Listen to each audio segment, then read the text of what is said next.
Hey folks, Jason Watkins, Hall of Fame College Football Podcast. Just wanted to remind you, if you are not already a subscriber to our show and to this page, please go ahead and hit that subscriber button just below my screen right here. It's so important to us. A while back, we already hit our 4,000 plus watch hours to be monetized, but we're still short on subscribers. We got to get to 1,000. So hit that button below on the right side right there. See it? Hit it. Folks, Jason Watkins, Hall of Fame College Football Podcast. Just want to remind you that the next time you need a hat, jersey, or memorabilia of your favorite team, you can get up to 65% off everything on Fanatics just by using our link, hofmedia.us/fanatics. Just click the button at the bottom of the screen and shop as normal. You'll get up to 65% off everything in the store, and we'll get a small commission for everything you buy. It's a win-win.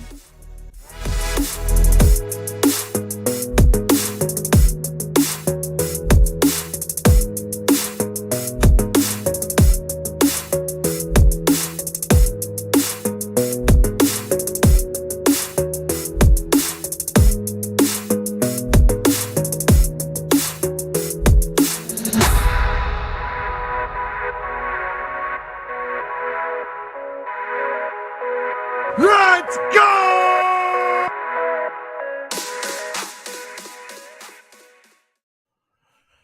The Oklahoma Sooners are again trending toward the top 5 of the national recruiting rankings after landing a pair of 3-star defensive linemen after Saturday's Bedlam win over Oklahoma State.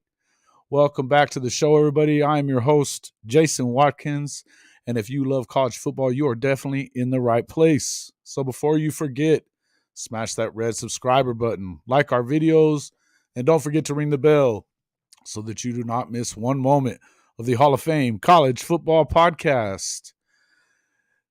Folks, judging by the response of virtually every recruit that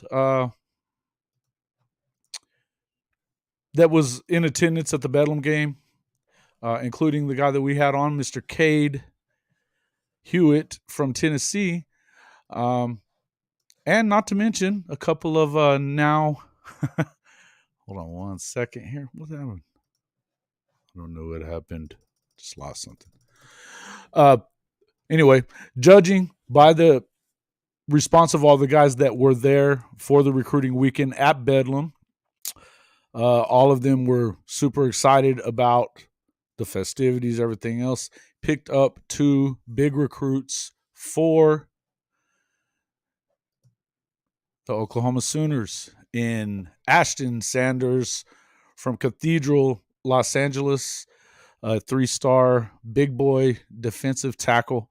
And also you had Taylor Wein from Tennessee. Also, he is also a 3-star edge rusher who's really picked up a lot of steam here just in the past couple of months, or actually in the past couple of weeks after pretty much all of his offers coming from FCS programs. According to him, he has been having the Oklahoma coaches were very, very impressed with him. Bowen has not started yet, Coach, but don't worry, it'll happen. What's up, everybody? How is everybody doing today? I think we get Hicks, Akana, and Bowen, and in the end, top 5 of recruiting. James, that is positive thinking. I like it. What's up, Jake? How we doing, bud? Glad everybody's here tonight. Coach Royball, appreciate you. But, we haven't gotten him yet. He is still committed to the Irish. We will have a couple of special guests in here. We're going to talk about a few different things tonight. First and foremost, we're going to talk mostly about this, obviously, this recruiting class that you have coming up in front of you. It's starting to look pretty good, though. You really needed to win. Why is the clever emo only a 3-leaf? Aha, the clover. Yeah, why? Why is that, Coach? He's wanting to freaking bet $500 already. Man, coach, come on now. We'll get you on the show and we'll make this bet here. But at the moment, we don't need to do all that.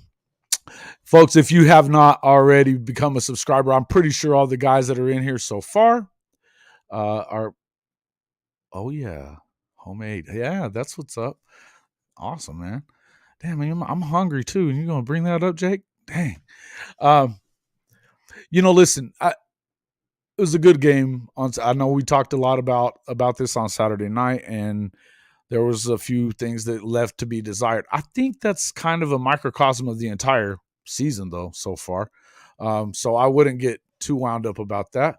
That being said, the fact that the more I've thought about it, the fact that they came out, put up 28 in a quarter, I mean, you hadn't seen that all season. So that was big. The best that they had done before that was a 28 and a half against Kansas.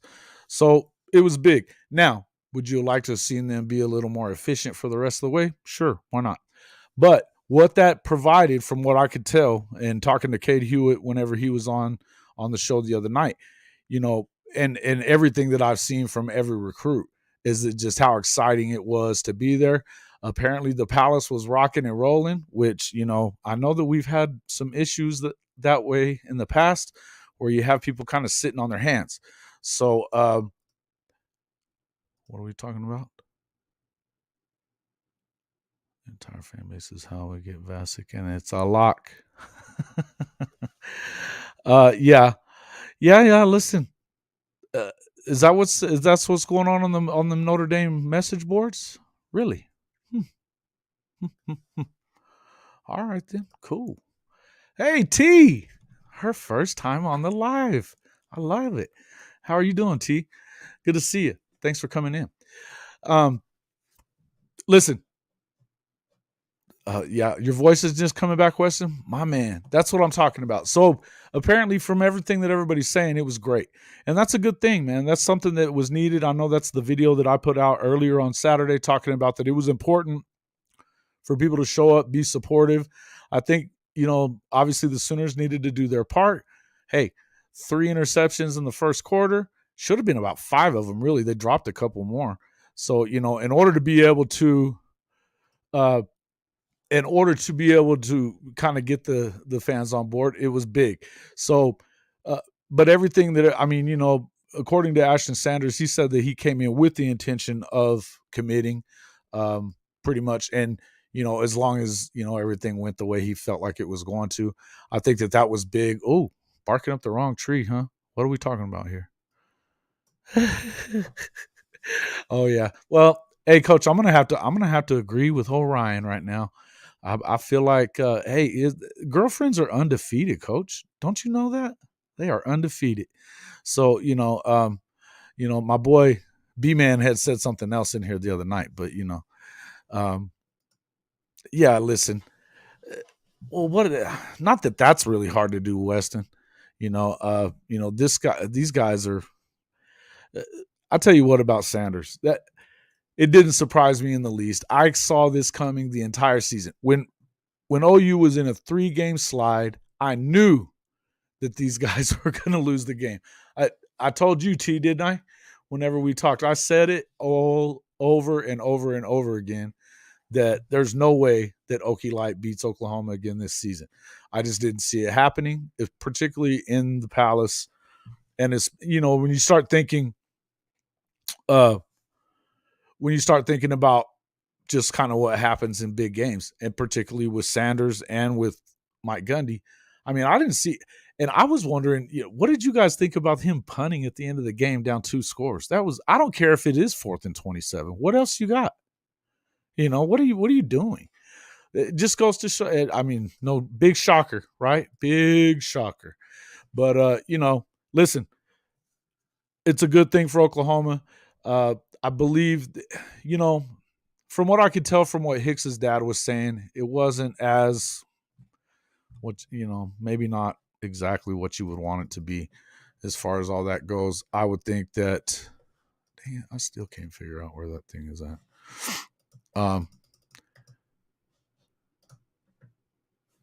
Where is it?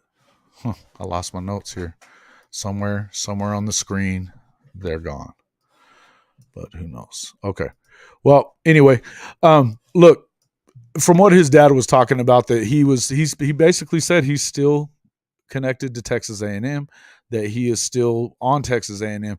Now, I would tend to believe that maybe that's true, maybe it isn't, because nobody knows what's going to happen at A&M, folks. I just there's no way that anybody knows. And I just feel like in any event, well, and there's already been some information. Let me just pull that up since seeing how I can't find my notes anymore.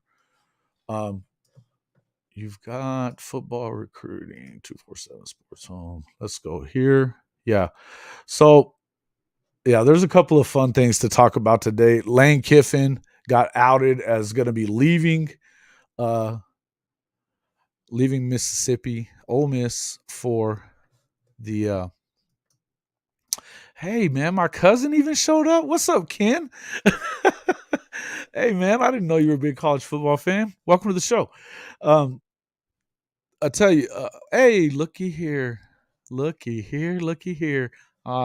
Folks, I'm going to welcome in the frenemy, Mr. Bryce Pinson. He's in. He's back. It's been a while. I think you're muted. You're right. I am muted. Muted, yeah. Welcome back to the show. It's been so long, you forgot how to do it. Oh, you ain't lying. And sorry about the background noise. So I just had a baby. That's why I'm not on the show as often. There is a my house is chaos. I am so sorry. That is no problemo, bro. But we can definitely take out the background echoes. Sweet. So it'll be okay.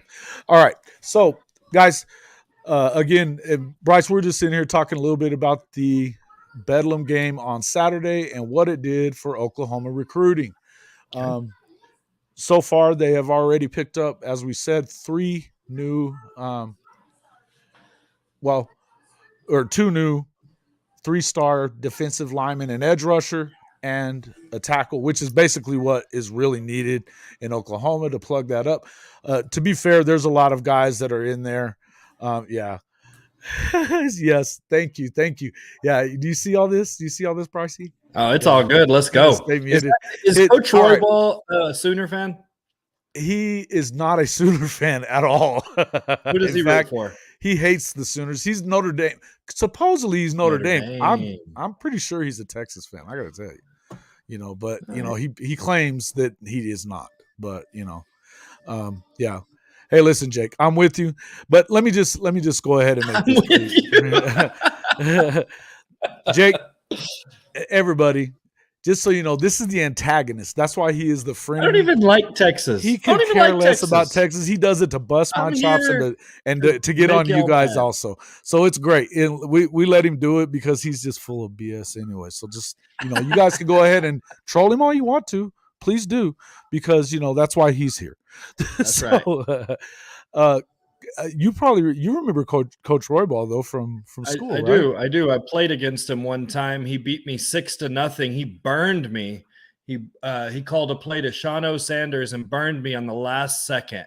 And I was guarding Ashton Sanders, and that guy's really, really fast. Yes. He probably could have been in the NFL. He was pretty freaking good. Yeah, I like Shano. He was, man. Sean was a good dude. It's been a while since I've seen him, but he's been doing really well for himself over there in Midland. So, anyways, all right. So you got Ashton Sanders from Los Angeles Cathedral High School. He is a 6'3", 300 pounder. I think he's dropped down to about 270. He's a lot bigger and badder. We're going to show a little bit of his stuff here in just a few minutes. Yeah. Love it. Keep it up, guys. Keep it up. Yeah. Look, and then also Taylor Wein from Tennessee, who is, man, everything that I've seen from both of these guys' tape has just been really, really good, man. Really good. So I've been excited about it. These 2 guys, but I think that the main thing is that it's trending in the right direction for guys like, Peyton, Bowen, and of course David Hicks, who is, the big get. Both of those guys, those would be the 2 big gets for the defense. You got probably Well, he's a top 3 safety in the country anyway. I think he's at top 2 is what 247 has him at tonight. And then, I mean, he's between him and Jackson Arnold. They should go ahead and oh, look at that. Coach was talking nice about old Bryce. Thanks, Coach. I appreciate it. I wasn't that good, but I appreciate the kind words. But listen, yeah, it is a long battle, Ryan. You were right, but I feel pretty good. Yeah, well, I mean, with Bowen, his girlfriend just did sign a letter of intent to come play soccer at Oklahoma, so that's a good thing. Girlfriends are generally undefeated. That being said, that I mean, you know, when you're a 5-star recruit, you can get a girlfriend wherever you want. So, you know, you know, and you can go wherever you want. So it is what it is. And yeah, you're right about Wein. Taylor Wein has been, you know, that's what I was saying before. This up until about a month ago, he only had FCS offers going on. In the last month or so, he's gotten up to 20 different offers from around the country. I heard Ohio State was on him, and I know the same with Ashton. He was one of those guys that was sure. Wisconsin was really wanting him. Cal wanted him, from what I could understand. There was a lot of schools that were in the running for him. So it's a big get. It's a big get for the Sooners, and it trends in the right direction. We're going to find out kind of what happens with the other guys. I'm reading a little bit of stuff, you know, about that Hicks really enjoyed his last visit to Oregon. And I was reading that right before the show started. So I'm not positive. And the way that he kind of led Oklahoma on before and then took the bag and went to A&M, I'm not sure that I trust anything that he says anyway. And his dad was non-committal, you know. He was completely non-committal. And so saying that right now he is still committed to A&M. He hasn't changed his mind as of yet. That being said, and I'm pretty sure that if he goes, wherever he goes, it seems like his teammate, linebacker, help me with that one, folks. What's his name again? Trey Sanders. Yeah. Trey Sanders. Talk to me, Sooner Cowboys. See, we got a bunch of new guys in here today. I love it. And guys, if you're new here to the show, I hope you have hit the subscriber button on your way in, or at least you will at some point. Make sure you hit that like button too as well, guys. All the interaction that we get, this is great in the comments, but all the interaction we get as far as hitting likes, I mean, and that's a free thing, you know, and then, of course, the subscriptions and stuff. I mean, you know, you don't have to get any kind of notifications or anything like that. We're not going to send you any email, I promise, anything like that. So please help us out. We're getting really close to being able to go ahead and monetize and be able to continue with this week after week. Philip Bowen is taking more visits to OU than Notre Dame. Yeah. He's you guys are going to keep going back and forth. I can already just see this. Okay. Who's in the transfer portal from Bama? Really? Trey Sanders. He was talking about you. You asked who Trey Sanders was. Oh, okay. Hey, that can't hurt anything. You know, I think that they're looking pretty good on some of those guys, but you know, as far as running backs are concerned, with Daylan Smothers and some of those guys coming in, but you know, I tell you, I feel these guys are going back and forth. I love it. This is fun in here. This is fun. In fact, I'm going to just go ahead and let them talk. We'll go ahead and talk a little bit. Bryce, what has your thoughts been about the whole CFP? And did you see what was going on with Lane Kiffin today, and Auburn and Mississippi and all this stuff? Fill me in on the Lane Kiffin information. It's pretty funny, man. This is a pretty crazy college football year. It feels like Georgia and everybody else. Did you see the Deion Sanders stuff? Says he's not talking to Auburn. He's not talking to Auburn. Who did it say he was talking to? Colorado? He's talking to Colorado and somebody else, man. Hold on. Let me see if I can pull that up. I can see that. I mean, it's kind of weird, though. It is weird. And I don't see it. I can't see it. Well, here's the deal. If he goes to Auburn, and I think that there's a chance that he wants to get the Alabama job at some point. And if he ever, and this is the word that keeps going around, if he goes to Auburn, he would never get the Alabama job. Never. And so my thought is that he's thinking that he's going to be the replacement, and who's Jay is his best friend. Oh yeah, Jackson Arnold is his best friend. Yeah, listen, I'm going to let these guys just fight that out. Okay. Y'all don't argue too I feel much. you. Yeah. No, that's good, James. I get that. The only thing, I don't know. I just feel like I'd like to see him in the SEC. I'd like to see him, just not Colorado, somewhere other than Colorado. I don't want to see him in the Big Ten. I want to see him in SEC or ACC. But listen, I'd like to see the same thing, and I would love to see him go up against Saban. But I think that Saban has taken plenty of time to kiss ass since he threw him under the bus with Jimbo on the whole recruiting deal. And I think that pretty much it sounds like that may be like a in place deal. And if he does want that job, he cannot take the Auburn job. It cannot happen. Yeah. Now, if you were to take maybe Ole Miss or something like that, possible, but you cannot take the Auburn job. Why does he want the Alabama job? I don't know, because it's ready made. Matt Rule to Nebraska. You think that Hicks could be is leaving? I don't know. I think that he may be leaving Tracy. I just think that he's probably going to be going. It looks, from what I can read, what I've been reading into it, it looks like Oregon is still very much in play, and that would mean that it's the same for his teammate as well. But again, I feel like I'd like to see Coach Prime take the Auburn job and go head to head. No.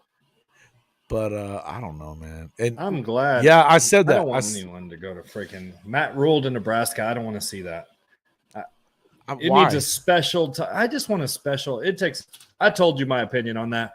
I want a great defense, and I want to go back to the option. I know it's a pipe dream; it'll never happen. But I don't want to see any normal. Even freaking Scott Frost didn't go back to the option. What are we talking about now? He should have. He should have. Well, it couldn't have hurt. Yeah, because my gosh, they suck. They do suck. So bad. Okay, so I'm gonna get into. Okay, so check it out. Let me just share this. I will present the screen here. Right there. So this morning, John Sokolov, I guess he's a newscaster there in Mississippi. Breaking news: Ole Miss head coach Lane Kiffin plans to step down as the Rebels coach Friday and head to Auburn, become the Tigers' next head coach, according to sources. Sources say the Tigers haven't officially offered the job to anyone yet. So Lane to Auburn is happening. Story soon. Of course, you see this. That's news to me, John. Nice sources. But the weird thing is that if he's going, but they haven't officially offered the job, that seems like weird reporting to me. You're like talking out of both sides. I don't even understand it. Well, so Lane comes back with this. Always the best troll, except for and where's our boy been? I don't know where he's been lately, our troll. Breaking news: John Sokolov of WCBI News in Starkville plans to step down as lead anchor and head to WLOX to become their new lead anchor. Sources say WLOX hasn't offered the job to anyone yet. So John to WLOX is happening. Story soon. He's trolling. I love it. I love it. I think what does that mean to you? That means to me he's probably going. He must. You think he's going? I don't know, man. I think he is. I think he is, man. I think that he is just the guy to stick the needle in Nick. No doubt about it. You think he's I don't know about that. But yeah, I mean, you were talking about if he got the job at Auburn, he wouldn't be allowed to go to Alabama. Well, he was at Alabama, but I guess not since he's the head coach. All of a sudden, they'll take an assistant. No, that's coach from different. Alabama. Yeah, assistants are one thing. Yeah. In fact, one of Bear Bryant's assistants was like one of the longest tenured head coach in Auburn history. So yeah, I literally don't know much about coaches. It's just to be real honest with you. Don't know much about. They're going to start betting. I think we got a casino running in here, Brycey. Oh, I know. But Coach Royball throwing money around. He was like, bet it. He was trying to bet me $500 earlier. Talk about Champ Sanders. Yeah, let's do it. The band got an invite to the Army All-American Bowl today. I'm pleased. Filling the Vasek void with Sanders. Yeah, I think it's more the Wein kid is going to be the Vasek guy. But I agree. I think it's important. And I'll tell you something that I've noticed. I don't understand. What did you say? Ted Roof to Ole Miss. I know that's what everybody would love. All you Sooner fans would love it. Or Auburn. Look, I feel like when it comes to Sanders, and this guy is just, I mean, he's definitely phenomenal. The tape on him that I saw from his junior year and sophomore year, he was good. He's leaned, he's gotten stronger, and he is also and he's dropped about 30 pounds. But what I've noticed is that his explosion off the line, I mean, oh man, I wish these freaking notes would come up because damn.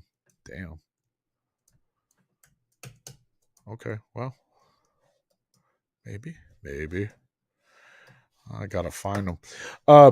So I know he had somewhere in the neighborhood of like 11 or 12 sacks. He's had like 25 or 26 tackles for a loss. I mean, and I may be way off. I think it may even be more money. It may even be more than that. You guys. Oh my gosh. But these guys, I mean, listen, he looks a lot better. Everything I saw on his tape today, and matter of fact, I'll just throw it up. Let's take a look at his let's take a look at a little bit of Ashton Sanders here, folks. We will start here. I'm going to go ahead and present that real quick. Sure. Go. And go. So, yeah, look, he looks really good, though. He looks really good. So I would say that, look at him. I mean, I think this is a fumble. He's number one, but I mean, nobody's holding in there. Yeah. Big dog status. He's a big kid, man. Look at him. Boom. He just exploding through the line. And the thing is that he's playing in that Catholic league out there that's got St. John Bosco and like a lot of those big time programs from California. So, you know, it's not like he's playing against bad, you know, terrible talent or something like that, which is good. So he's getting a lot of pressure on quarterbacks. I know. And he had a ton of hurries. Let's see. I'm going to find that while you guys are watching that. I'm going to find this stuff. Oops, wrong way.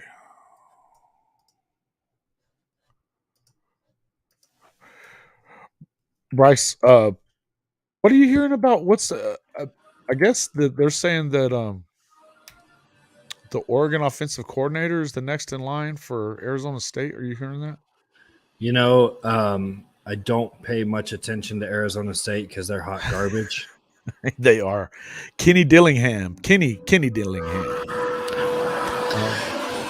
So I'm hoping that, yeah. I'm gonna find out here. Yeah, and it's saying that Oregon definitely moved the needle there. Oh man, am I not sharing that? Was I not sharing that already? You weren't sharing it, but here we go. Grief. I'm sorry, fellas. I was like, maybe they can see it. I dang sure couldn't see it. Get me and Philip on the pod, boys. Hey, listen, I've been trying to get Coach on the pod for a while, but you guys are you can't just get on here and scream at each other. Why would I do that? We've already tried that. Yeah, we already tried that. It doesn't work. Yeah, it doesn't. We start talking about Baker Mayfield. It gets crazy up in this mud.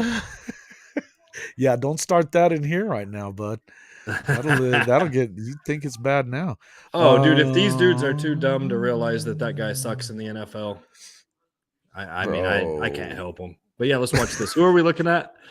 This is Sanders, Champ Sanders.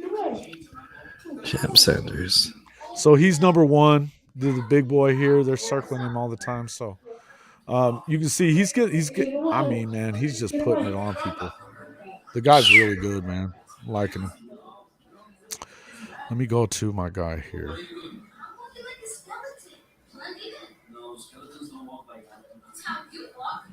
Is that what? Am I hearing you or your? Is it at your house? Oh, yeah, it's probably at my house. I'm sorry. No, it's all good. I was just making sure it wasn't anything from mine. Let's see. So, I feel like this is a big pickup, and it could mean a lot for coming up. And something I was talking about the other day that we want to keep in mind is that this is already probably the best defensive recruiting class in Oklahoma history, particularly definitely for the last 10 or 15 years. So James, I could be wrong on the rest of it. I'm not a freaking Texas fan. I could care less about Vince Young. I just get tired of hearing y'all dork Sooners tell me that Baker Mayfield's a good NFL player when he's not. I'm over it. The guy sucks. He's played for 2 teams. Get him out of the NFL. He's a great backup. Oh, hey, don't start that, bud. I'm not going to go here with you either. We're not going to do that. I'll just throw the mute on you right now. We're not doing all that shit. He was one of the greatest. Both of them were some of the greatest college football quarterbacks you'll ever see. But there's a difference between college and the NFL. Oh, my God. Here we go. All right. Love them Sooners.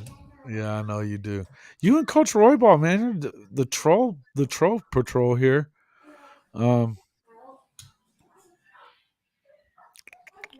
Yeah, he hasn't, and neither is or his receiver. At least this Sooner. You know what I like? This Sooner Cowboy. He's realistic.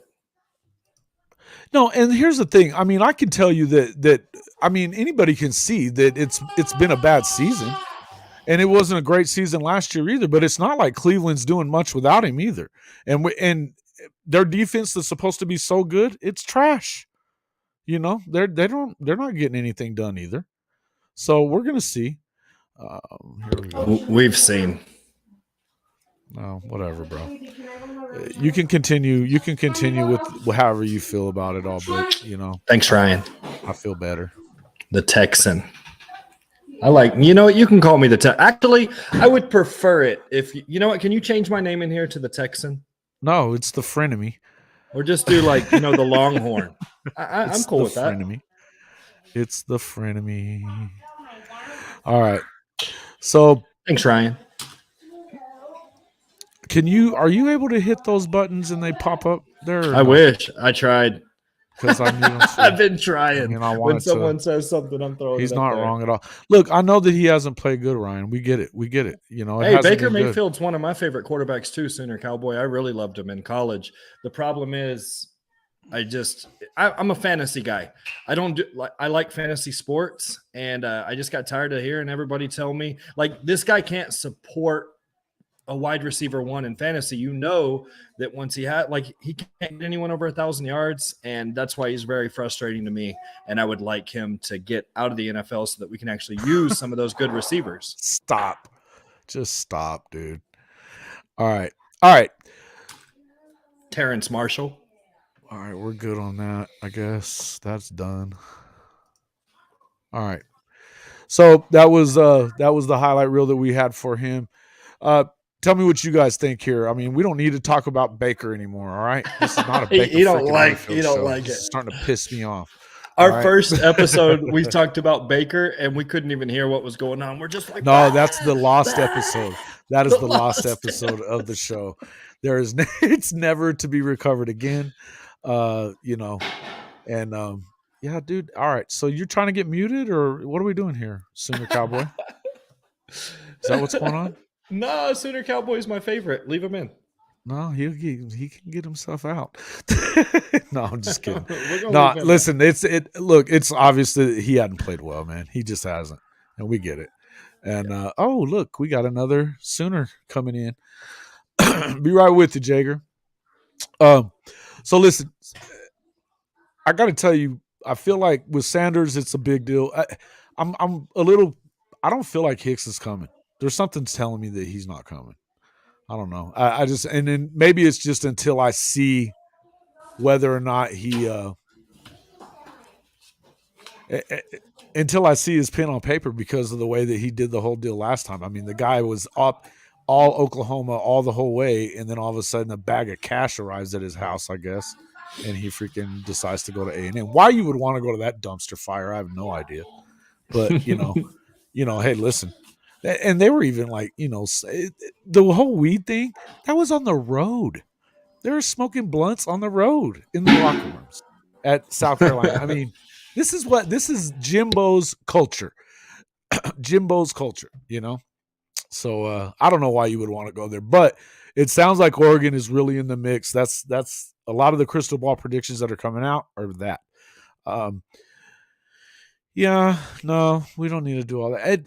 Look, we went all through this on Saturday. We really did, and it was. I feel like we kind of talked about this before. The thing about Levy's play calling, you don't change the way that you call plays. I think that he needed to get a hold of Dylan and tell him, we're on RPO, run the football. Quit pulling it out and throwing it, run it.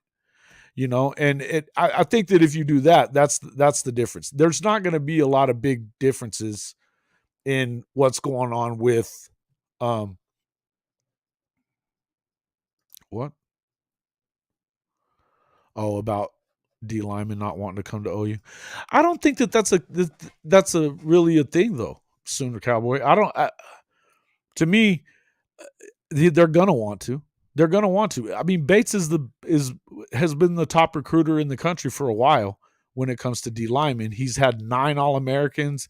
He's about to put 3 more guys in the first round of the draft, guys that were his guys. I feel like that's gonna turn itself around. And particularly, I mean, here's the deal with these guys, and this is something, Coach, you could kind of back me up on this a little bit with the defenses are harder, and Bryce, we can argue about that. That's the hardest thing to coach now because of the fact of the polish of these kids. It's much harder to coach defense than it is offense these days. Way harder. The kids are more used to playing. It's the PlayStation era. And, bottom line is that it's clear. But here's the thing. They turned it around on that side. The good news was from the other night was that they put up 28 in the first quarter, and then the defense actually did its job, which has been a rarity this season. Listen, Jason, I understand it's easy for anyone who roots for the Sooners to say it's hard to coach defense because y'all haven't had any for a while. No, that is the case. Talking about. Oh, we can't play defense, so all of a sudden now it's like, it's hard to coach defense. It is hard to coach defense. No, why the hell is it that they haven't done it in forever? Not hard. Both are hard, but the reason you think it's hard to play defense is because you're a Sooner fan. Offenses are so much – no, that's not why. Offenses are so much more sophisticated now and do a lot more things, and the kids are so much better at what they're doing that they've been throwing the ball. They've been doing 7-on-7 forever. And so it's a lot harder to do what you do. The thing is that they are turning it around, but a lot of this is, again, we've talked about this. Look, even there's your boy. Oh, I can't see it. See, there you go. Coach, it is some more sophisticated offenses. If we were just running 3 yards in a cloud of dust, of course it's not hard to coach that. That's not what they do anymore. Bro, I'd rather have Shanahan. I'd rather have not even on top of that, but that's not even what we're saying. That's not even what we're. Yeah, why? Because they can exploit a defense because it's harder for a defense to deal with them. Defense is harder to coach. Bottom line, because you have those guys. But not everybody is those guys. Not everybody is those guys. There's those guys a lot are of them special. out there, man. Those guys are special. Okay, so look at all the guys in college football right now that's what they do well is offense. Very well. Lane Kiffin. Guys like I think the only thing that freaking but there's what's guys his name at Ohio State does, Ryan Day is nothing but an offensive coach. I think he's a poor man's Lincoln Riley. Well too. There's guys that do defense well too. You can't just say, well, yeah, bro. Just Kirby and Saban. The Cincinnati coach is great on defense. The one, he was real good against Alabama last year. Illinois, who used to coach Wisconsin. Alabama. I don't know these guys' names, but there's great defensive coaches in college football. Just because there's a few good offense, there's a few good defenses too. Yeah, listen, Bielema and Bielema is full of crap. He coaches and the rules, Illinois. This is another thing. I've tried to tell him this before. No, I get the rules against it. Yeah, no doubt. But he coaches at Illinois, and he's shutting down everybody. Number 1 defense in the Big Ten. Like, bro, there are special defensive coaches too. Yeah. Look at what James is right. They're so special that between all the names that you're talking about, they have 1 championship last year. That's it. What are we even talking about? You have to be able to do both. But the problem is it's harder to do it. Look, when you've got a guy like, okay, so Venables was top 10, 8 of the last 10 years, and he was top 20 the other 2. Right? Oh, is that what we're doing? Are we giving Venables a free pass? Is that what it is? We're saying, it's hard to do it. Oh, no. That's what it sounds like. You think just because Oklahoma fans are in here? No. We can't. Most of these guys are all over BV. We can't coach defense. They carried the load the other day. You must not have watched it. You must not have watched the game because they carried the load after the first quarter. If it wasn't for the defense, I can assure you. So they had one good game. They've had one. Is that what you're saying? No, they looked better last week. There's just mistakes being made all the time. A bunch of stupid mistakes. Than they have in the last 5 years. Hey, listen, they only gave up 13. That's a lot less than they've given up in a long time. You would think out of all those recruits and all those athletes that go to Oklahoma, that 44% turnover. Don't start that shit. You already know the difference. You know that's not what happened. They got gutted. You said it yourself. It was gutted. Shut up. Don't start that shit. I knew you do that crap. Yes, he's a dumbass. He's a drunk. This is what he does, Weston. I'm telling you. He comes in here to bust my chops just to get me wound up so I'll yell at him. Tell you who's drunk is the freaking Oklahoma coaches. Like, look at y'all's freaking record. Just disastrous. It's terrible. Here we go, man. Here we go. We had 4 good games this year. Yeah. How many have you played? Yeah, 4 good games. Which 4? Which 4 are we talking about there, Spinner Cowboy? Because I got to tell you, the early ones don't really count. It was good this one. I think that overall it wasn't terrible against West Virginia, but the stupid mistakes of that, like jumping off sides on 4th down. It's a 4th and 1. You jump off sides. You can't have it. And those are the kind of things that at some point the players got to play. You can coach it, but the players got to play. And the one thing about it is his defenses are a lot more sophisticated. I'm going to give him a year. I'm going to give him his year and let him – they should be better next year. They should definitely be better in year 3. Year 3, they should definitely be even better. He needs to get his guys in there, and they're going to have time. And look, he's going to need a lot more than a year. And before we go, that I am not just taking up completely for Brent Venables. He has to do his thing. It's hard to coach. He has to do his thing. He's got some growing to do as far as being a head coach. And there is a learning curve. Nebraska's garbage. Yeah, what about it? He's telling us the 4 games that were well coached on defense, I guess. Nebraska, don't count that. Man. You might as well throw in New Mexico State if you want to talk about that. Hey, they're better than the rest of these guys. Oh man, I didn't let him in, I guess. Oops. I forgot about Yeager. Yeah, is he up? He can come in though with us. All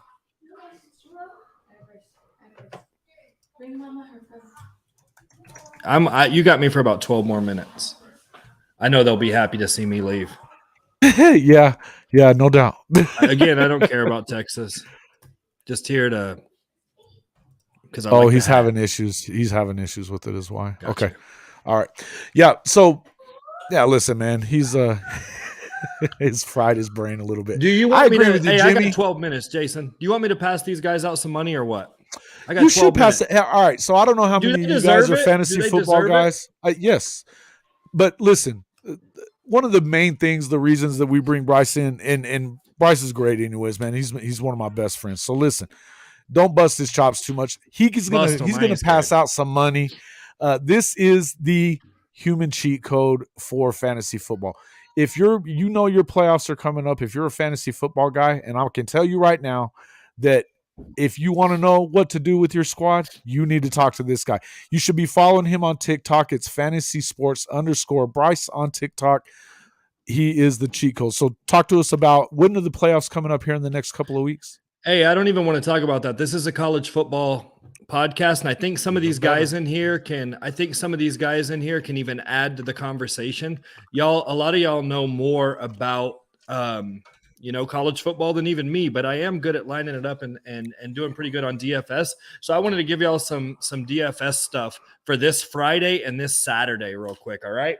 So real quick, I'm just going to throw some names down. If y'all want some money, grab a pen and a piece of paper, and these guys will be good to go into your lineup. All right.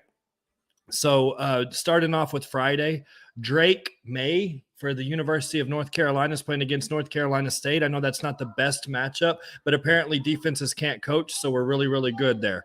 So we're going to throw him up. They're 122 against the pass, and Drake May seems to light up everybody he plays against. He's $9,000 on DraftKings. So write that down. He's a chalk play. This is let me tell y'all something real quick. If y'all want to make money, you don't want to play a bunch of tournaments. Those are lottery tickets. If you want to make money, you're going to play head-to-head, and you're going to play 50-50 and double-ups, okay? You're going to maybe play 1 or 2 tournaments, but a lot less money on the tournaments than you're going to play on the 50-50s and head-to-heads. You want to probably put 98% of your money into 50-50s and head-to-heads and 2% of your money into tournaments, and then you'll be able to make some money. But Drake May is a chalk play. You're going to see him a lot. Now, if you want to find a guy, if you're trying to, pick up some of these good running backs, Clay Millen for Colorado State up against UNM. He's a good dart throw. He's only 5,200 on DraftKings. He'll be a good one for you to throw in there so you can save money to get guys like Zach Charbonnet. I don't even know how to say his name, but the dude for he's going up against Cal. He plays for UCLA. He's got Chip Kelly. So write him down. That's a good guy. But a guy that might break the slate on Friday is Lou Nichols. He plays for Central Michigan. And last year he ran for 1,800 yards. This year he hasn't done as well, which is why you can get this guy for $6,500. He's playing against the team that's 149 against the run. So Lou Nichols, write him down. Xavier Worthy, I know y'all hate Texas, but he's way too cheap going up against Baylor. You're going to want to throw him down. Josh Downs. So one thing I like to do is whenever I get a quarterback, I like to pair him with his best wide receiver. And Josh Downs is unguardable going up against North Carolina State. Him and Drake May, put them on the same lineup. And if you're really trying to pay down at wide receiver, you want Maven Anderson. Maven Anderson's only $3,300. He plays for Cal, and he's going up against UCLA. I like this for many reasons. One, they're 195 against the pass. UCLA is. And a big thing is, when you got Chip Kelly on the other side of the ball, that he's going to get plenty of opportunities. And for only $3,300, that's a good start to build your lineup. Another guy I like is Trey Knox, tight end for Arkansas this week. He doesn't have the greatest matchup, but for $3,400, he's going to get it going. So then I'm going to jump into Saturday. I like Saturday a lot better. I want y'all to keep an eye on this guy. His name, he plays for James Madison. His name is Todd Centeio. This dude is a dual threat quarterback. He's really good. This offense kind of reminds me a lot of Tennessee's offense. I know that, they're in a class below. They're not SEC tier, all that stuff. But Todd Centeio is an absolute beast. He's going up against Coastal Carolina. He's only $5,800 for a quarterback. Write that name down. Go ahead and put him in your lineup.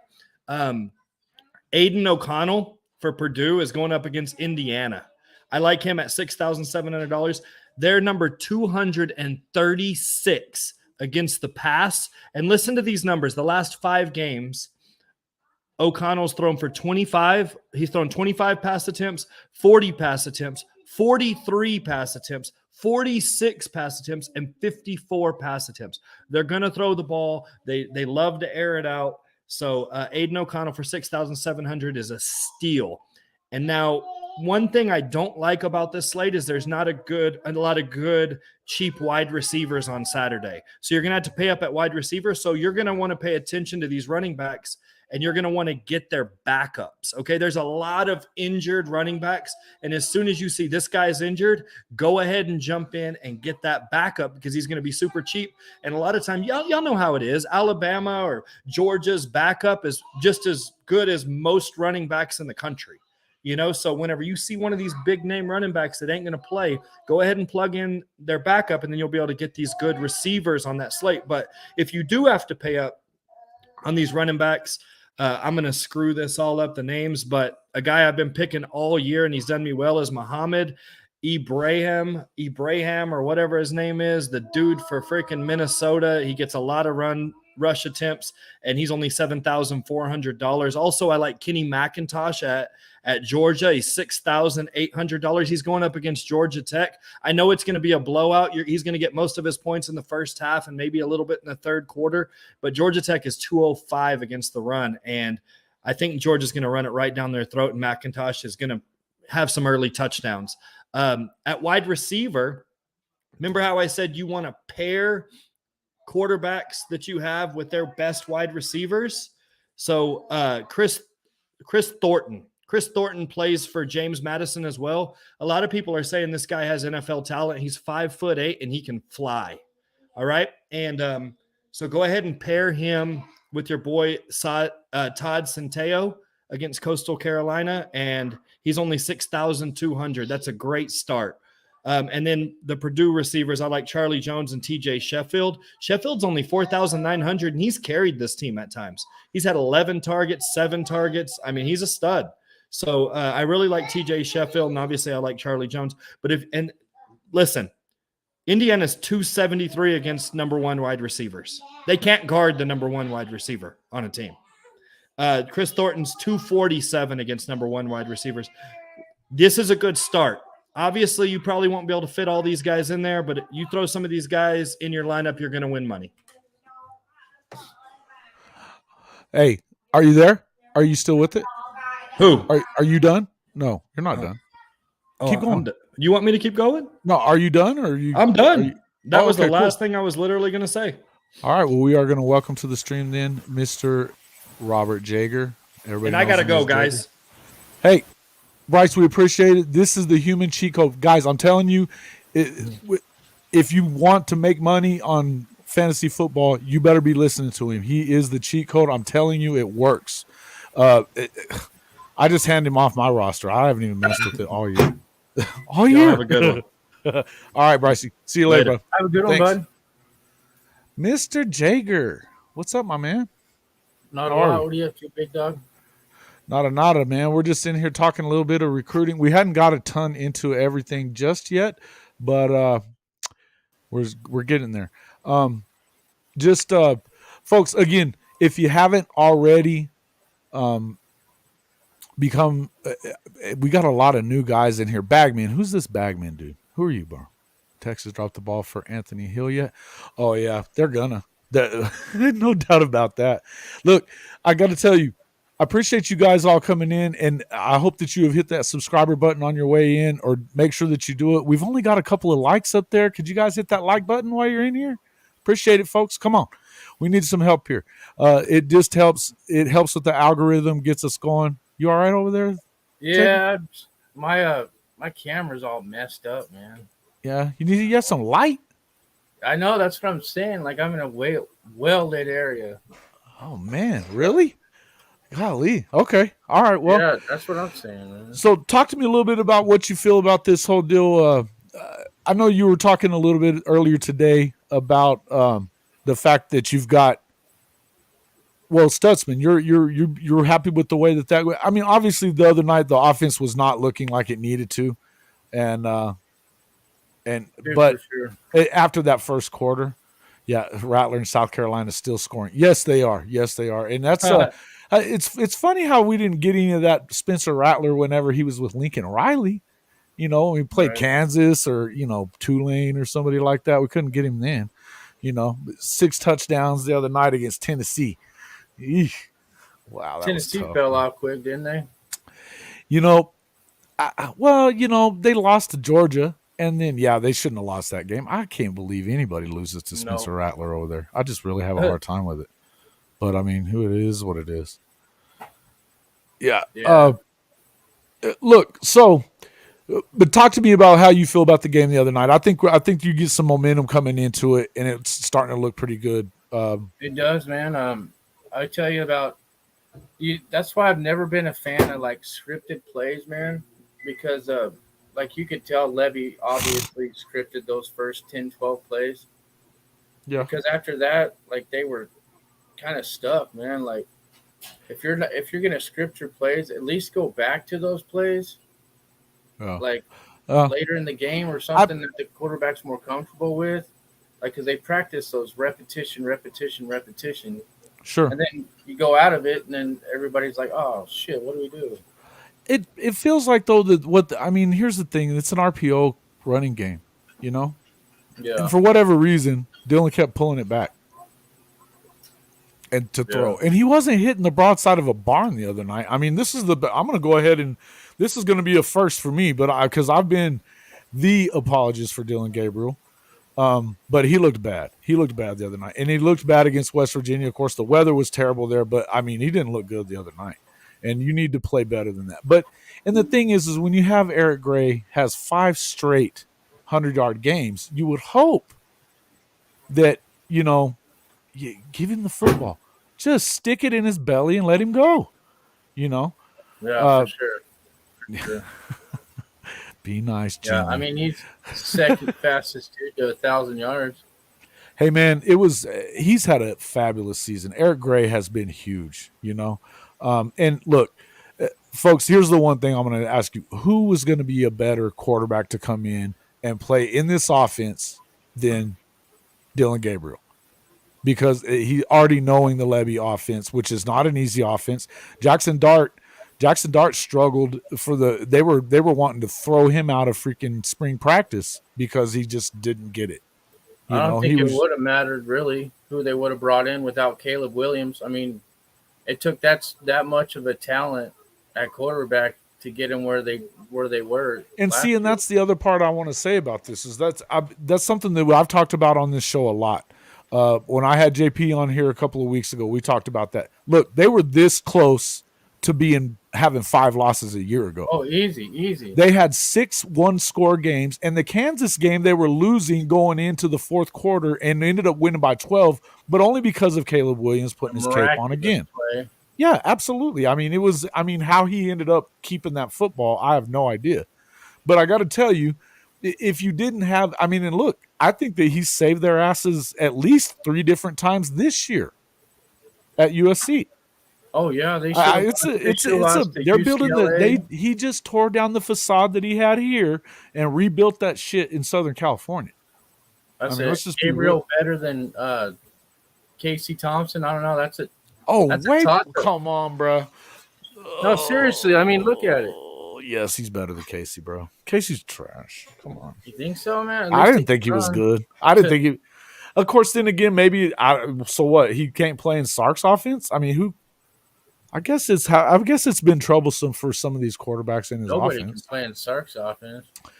Sark, I don't know how you have Bijan Robinson and you don't give him the freaking football. Look at what you did. Look at what happened when you did last week. 250 almost, bro. It wasn't even freaking close. And I mean, it's like he forgot about him in so many freaking games all year. If he just gives him the football in Stillwater, they blow Okie Light out. They blow them out. Yeah. All he has to do is give him the ball. It's just insane. But yeah. And I agree with you. That's the one thing. It definitely has been a one-man show around there for too long. When you've got guys like Kyler and Baker and Caleb Williams and even Jalen Hurts, which Jalen wasn't – he throws the ball a hell of a lot better than he used to. Yeah, maybe. I don't know, man. Maybe coming into it. But the thing is like, I think that what you needed was a guy that ran the same kind of offense as what you're seeing. And there wasn't anybody that – Dylan Gabriel's won a lot of football games. And if you look at it, he hasn't turned the ball over a ton. He looked bad the other night. But a lot of this stuff up until the other day and even, I guess, some of the West Virginia game, it was just people forgetting that the defense sucked. The Kansas State game, the guy freaking had 500 yards himself. Yeah. It wasn't on Dylan. It wasn't on Dylan. It was not. It wasn't. You just got to remember all them yards and all them touchdowns and all them dubs came at UCF. And I'm not dogging on them. They're a good program, but look at the level of competition they're playing week in. It's different. Come on, man. You cannot tell me that the freaking Big 12 has been freaking fabulous for the last 10 years because it hasn't. To go from UCF to OU, I mean, that's quite. I agree with you. But what I'm asking you is who is going to come in and run that offense? Well, I don't. It wouldn't matter really. If you're giving up, that's what I'm getting at. If you're giving up 40 and 500 yards or 600 yards a freaking weekend, it doesn't matter. Yeah. It's easy to blame him this week, but they did put up 28 in the first quarter. But it's easy to blame him this week because the defense actually did its job. Okay, but it's been a rarity. It's been a rarity. Yeah, I mean, come on. If you're going to let Adrian Martinez, because you can't tell me that Adrian Martinez is that good. He had the blueprint to beat OU. He was denied. I think they're trying to save Nick Evers, man, for some reason. I don't know why they're trying to save Nick, but they're trying to save him. To me, I didn't understand Evers. I felt like they should have let him get in that game, and obviously the Red River game. It couldn't have been any worse than it was. Yeah. I mean, and they put him in at the end of the game for garbage time. I don't understand. I don't know if they're like, maybe they don't want to just put that much pressure on the young kid. I don't know. Oh, hell. Come on, man. This is OU. What are we talking about? I don't know. I mean, if you're coming to OU, and I don't know. Hey, listen, man, his dad was a college football player. I think that he's going to be, yeah, probably. Is he going to be there next year? Who's Jackson Arnold coming in? Yeah, I don't know, man. It's a good question. I don't think that. Here's the thing. The one thing that I keep hearing, and you could tell, you may know better than me on this, that they don't feel like he's strong enough yet or big enough yet. Like that was the concern, that they're going to get him hurt more than anything else. I don't know, man. And I just the mind, man, it's crazy. The mind, like a young kid that's never really played big time. I mean, he's played big time high school football, but he did, and he was really. He was freaking good. He had to have been better than what they stuck in, man. Come on, that guy at Pitt, he never got in at Pitt. Why is he getting in at OU? Yeah. I he couldn't even. And then what was the deal with Booty? With General Booty? I love that name still. But why merchandise?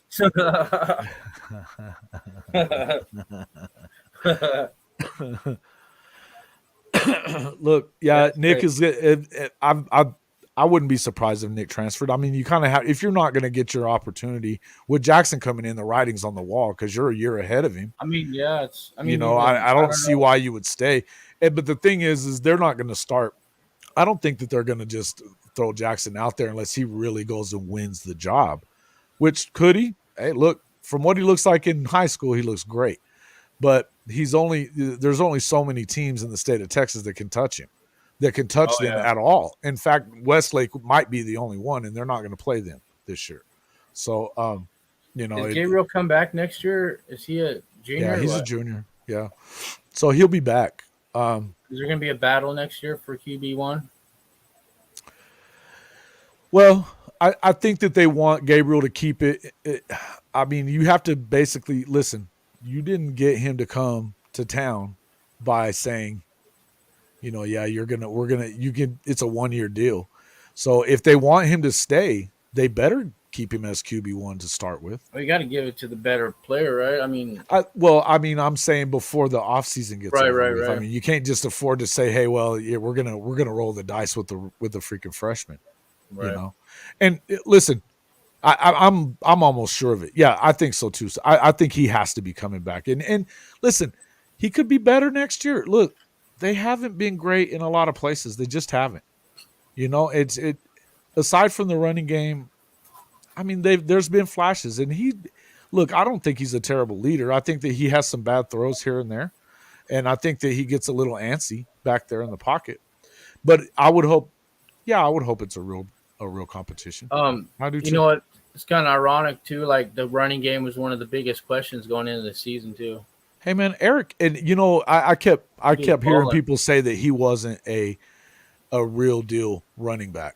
That Eric wasn't, and I thought. Man. Reminds me of Le'Veon Bell, man.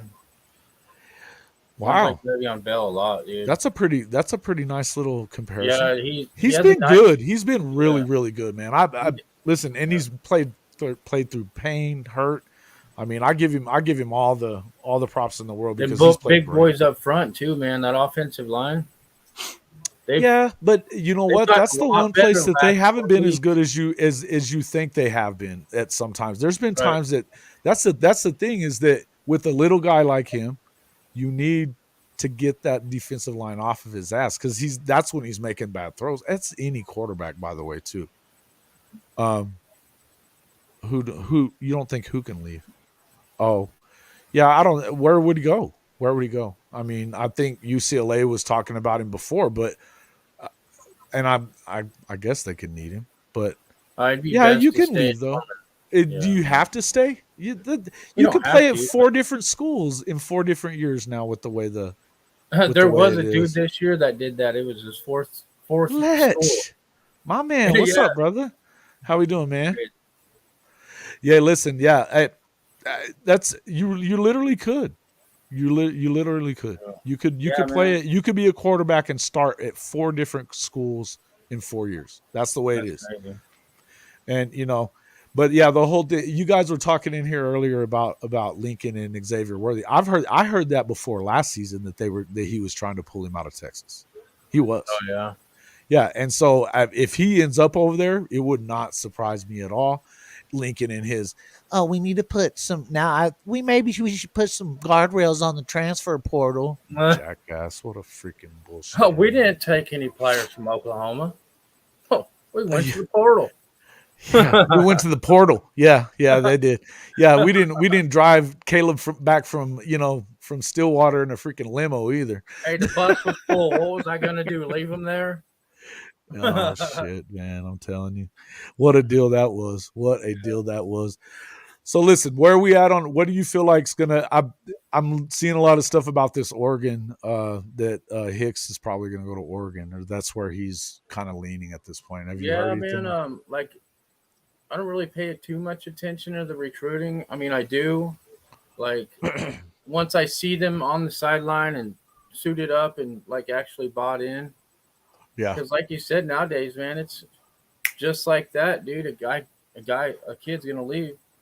Yeah, and you just don't know. Well, here's the thing, and I've heard a lot about one thing I do want to bring up, and folks, again, please, still not seeing any likes in here. And if you guys have been hanging around for an hour and 10 minutes, I appreciate that. But would you just hit the like button? Hit that like button and the subscriber button. Come on, man. It'd be great. So one of the things that we're seeing a lot of right now is a lot of that. But something that, and you guys that were in here on Saturday, and we had Kate in here, look, they better get a lot better. Chad, big shot. Dang it. I'll throw that up there. That's crazy, man. Yeah, you're right. You're right about that, Chad. We know. Clearly they do. But that's the thing is defensively they haven't been good, and it's been the problem for a long time. They could have very easily lost 5 games. We were just talking about this. They could have lost 5 games a year ago if they didn't have the best quarterback in the country. Right. I think the defense now is, man, they've grown big time. They've grown, but there's weeks. backslides that have happened all season, and you're hoping that they get better. Now, will they be better? Sure. I think that the big Stutzman, you bring that up. Talk about that for a minute, because you're right about that, what you were saying earlier. A few weeks ago, everybody was ready to run his ass out of town. They were dogging him, man. I was there, man. I seen him get lost in coverage a lot, man. And against, what was it? West Virginia got ran over by the quarterback down by the goal line there. You just don't. Well, if you meet a QB in the hole and you're LB, I think the bigger problem with him was being in the wrong freaking hole. All the time, man. It's I don't know what happened. If obviously he's a ball player because it's technique though, and it's just that's the thing about this. There's a difference between BV's defense and Speed D. Speed D, you just go to the ball. You wherever the ball's at, you go. Too small, man. Yeah.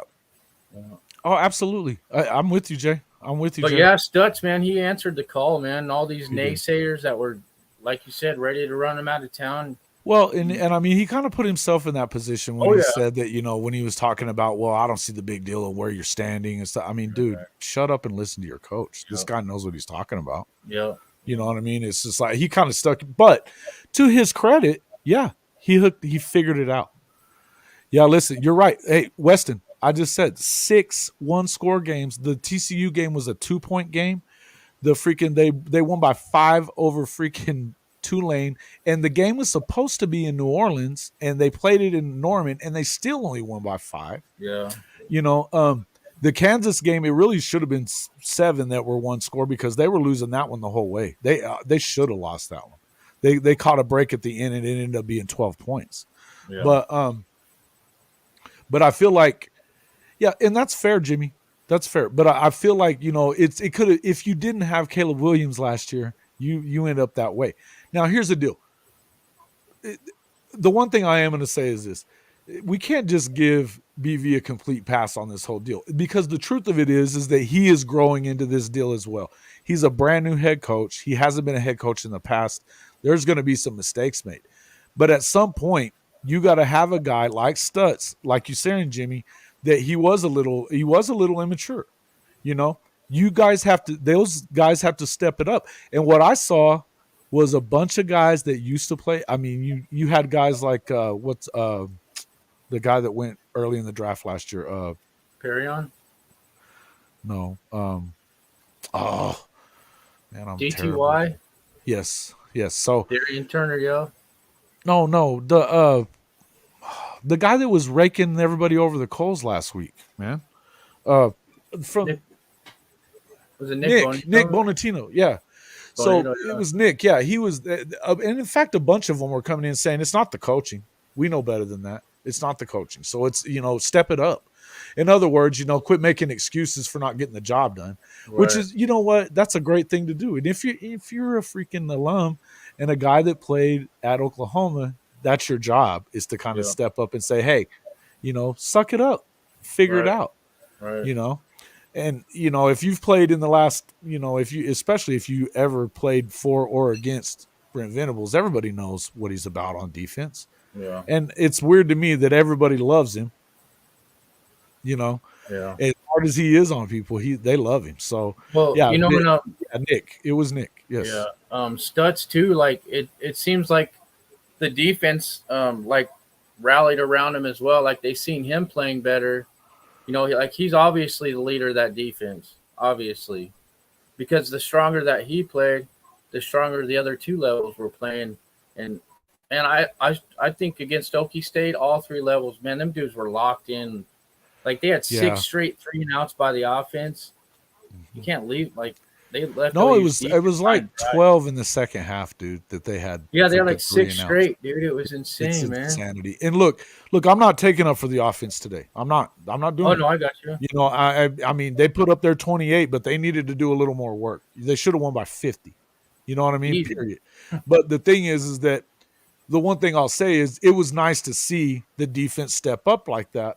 And you're right, Weston. You're right about that. They did bail them out. The Iowa State game, yeah. But again, the one thing about the Iowa State game is, I mean, they didn't make any mistakes in that. Iowa State has a top 10 defense in the country. They just have a sucky offense.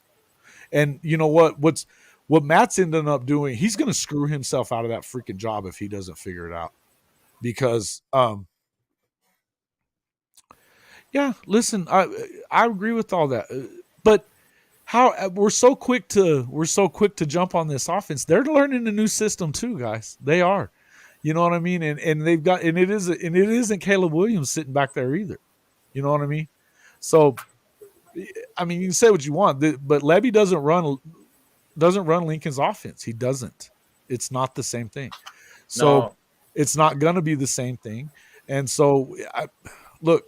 It'd be great if you had, you know, a little more continuity as far as like, I mean, shit. If we kept Caleb Williams, I mean, yeah, you could see them being a lot. Look, though, all except for the Texas and the TCU game when Dylan was not in the game. It's been a 1-score losses. Yeah, you know, the losses have been 1 score. So three of the 5. Have been by the 1 score. I mean, one little thing happens. Look at West Virginia. If you don't have that stupid mistake on the face mask. Well, there's plenty of them, but I'm saying like the main one was the one that you had the offensive interference because we're a foot over the line on that bubble screen or the little screenplay, and that's a touchdown. They took points off the board there. Yeah, But and you're right about that, Keaton. But the problem is that you got to have both of them, and that's the one thing is because that's the only thing that I'm trying to say is that we've shown over the last 4 or 5 years, for certainly, they've bailed their asses out of a lot of crap. The offense has because they haven't stopped anybody, just like they don't stop anybody right now at USC. They're not stopping anybody. No, they won 48-45. That would look like a freaking Kyler Murray year. Yeah, it did. Caleb Williams is going to win the Heisman, but he should. Well, I don't know. They keep talking about freaking. Listen, I'm with you on that, Jay, because any defense is hard. I don't care what Bryce was saying a minute ago. When you got offenses that are this sophisticated, it's harder to stop them on defense. And this is a lot more sophisticated defense than it was before. You know, it was nice to see all the pressure on the QB too, not just from the D line, but I mean they were bringing like exotic blitzes, you know, like stuff that we seen back in the day with BB. I mean, it was nice, dude. Look, that's what it was. Look, as much as I was like, "What the hell's going on with this offense?" You know, and I wanted them to. I was screaming to run the football, right. Just like everybody else was. But yeah, you're right about that, Chad. That's clear. That's why you got to give him time to get his guys in there. You know, and right now they've already put together the best defensive recruiting class. At least in the last 10 or 15 years, guaranteed, Chad. No doubt about that. And in order to do that, but they looked a lot better the other day. And there's been times that you can see that they're there. It's just almost seemed like I thought earlier in the year, Jager, that they were getting to spots, but it almost seemed like they weren't going 100% because they weren't sure that they were in the right place, you know. And when you get confusion on defense, it's not great. Yeah, you know what I mean? It's just not a great thing. You have to play hard. You need to play 100%. I'd rather see them screw it up at 100% than freaking, you know, be looking lost out there. And they looked lost for those first 3 losses, man. They looked lost. That's when injuries happen too, you know. Yeah, definitely. No doubt about it. More than 90-second per possession. Oh, no doubt. Man, listen, that first quarter tempo from the offense. Oh man, I'd love to see that all year long. Look, if they're going to do that, that's fine. And that's the thing is why even try to step you off the gas if you're going to do it. Let's just go back to the same plays that you were running. Exactly, man. I mean, just go ahead and do it. I was with you when you said that. I mean, that's the best thing that they probably could have done. Yeah. Stop it. Like that's my philosophy. Like stop me. You know, yeah. And look, the quarterback is what he is, but what did they have outside of him? Because dude, you saw what happened whenever he wasn't in the game. The Bonneville, Davis Bevel, the Bonneville. Yeah, he was terrible, man. That guy's so man. Bad. He's like throwing like 5 or like 90-mile-an-hour fastballs, like to guys 4 yards from him. Yeah. Are you guys seeing those the spam in the? Can you see that in there, folks? Tell me if you're seeing spam in there in the chat room. So I'm about to fix this up. About to piss me off.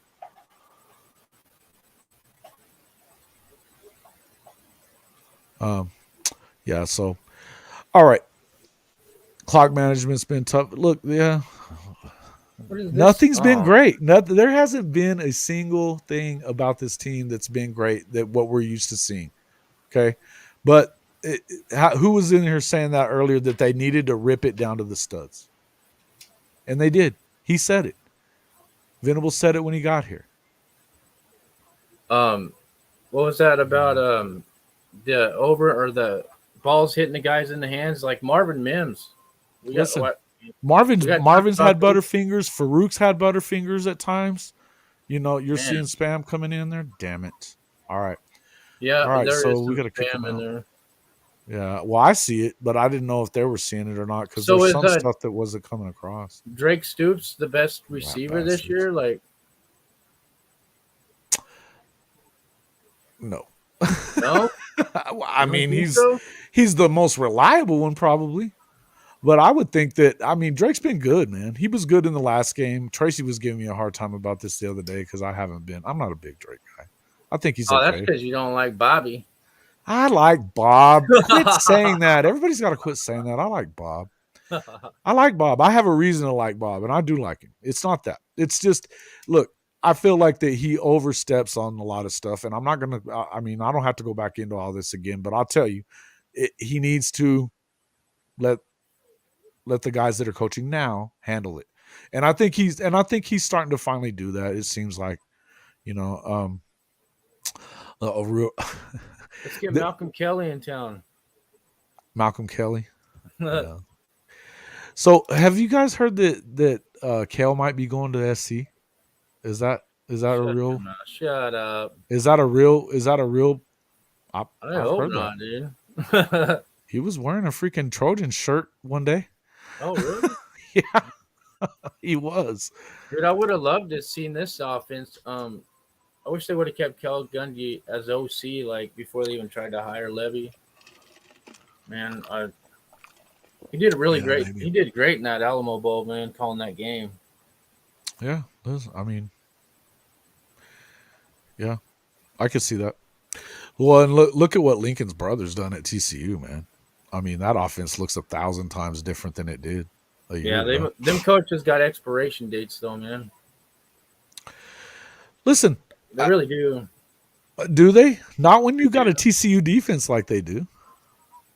No, I think I mean, that's the they problem got- with Lincoln. The problem with Lincoln is the fact that they don't play defense, Yeah, that's and that he recruits defenses like he's at a freaking Texas Tech or ECU. 7-on-7. Yeah, you know. Yeah, Yeah, he did, but Riley also, yes, they do forget that. But Riley also helped recruit all that talent in there too, and all those guys that stayed. You know, and the problem is that it was wrong. There was things going on, and we know all that, guys. You've been Oklahoma fans long enough to know that it wasn't all well and great before Lincoln got there either. You know, they were not winning bowl games. They weren't always beating Texas. I mean, come on, they weren't. You know, and look, the way that he got rid of Josh, I didn't think that was cool. I didn't think that was cool at all. And so, you know, now that brought you Lincoln, but now what do you feel about that? You know, that brought you Lincoln. But yeah, I don't know. The reason I say expiration date, because like if you look at the last 10 years of the national champions, none of those coaches are air raid. I guess Coach O was, I guess, with that lightning in a bottle he had at LSU. But I mean, they don't know how to think on the fly, in my opinion. I mean, they're good coaches, like Mike Leach. He's fun to watch. But is he ever gonna, is he ever gonna be a national champion? Probably not. yeah. I mean, it's just, and when it comes down to it, simply, the most physical team is gonna win. Period. No, well, I agree with you on that. Look, because the SEC, here's the deal: the SEC is going to be that team. You know what I mean? And I'm telling you now, I think that Ryan Day is the same. I don't think he's a good coach. The guy's the first dude at Ohio State to lose to Michigan in how long? 10, 15 years? I mean, come on, man. That's not it. What has he done? He's recruiting great offensive talent, but look at what their defense has been the last few years. And even with bringing in old boy that was with Oklahoma State last year, they haven't been great on defense, and they haven't played anybody yet. The Big Ten is trash outside of those two teams. Trash. Hot trash. Just garbage, man. Terrible. And I think Luke Fickell would have been better at Ohio State than Ryan Day. Weston, you hit the nail on the head right there. He stayed way too long. And the problem that got perpetuated by Bob Stoops was that was part of his negotiation to leave so that Lincoln didn't take the Oregon job, was that Mike had to keep his job. And that was not what needed to happen. And so when that happened, and then, of course, I get it. They put kind of training wheels on it for Lincoln that first year or so, but they never really took him off, and that's what pissed him off, you know? So, and in the end, I'm not sitting here taking up for Lincoln, not after the way that he ran out. That's bullshit. It wasn't right the way he did it.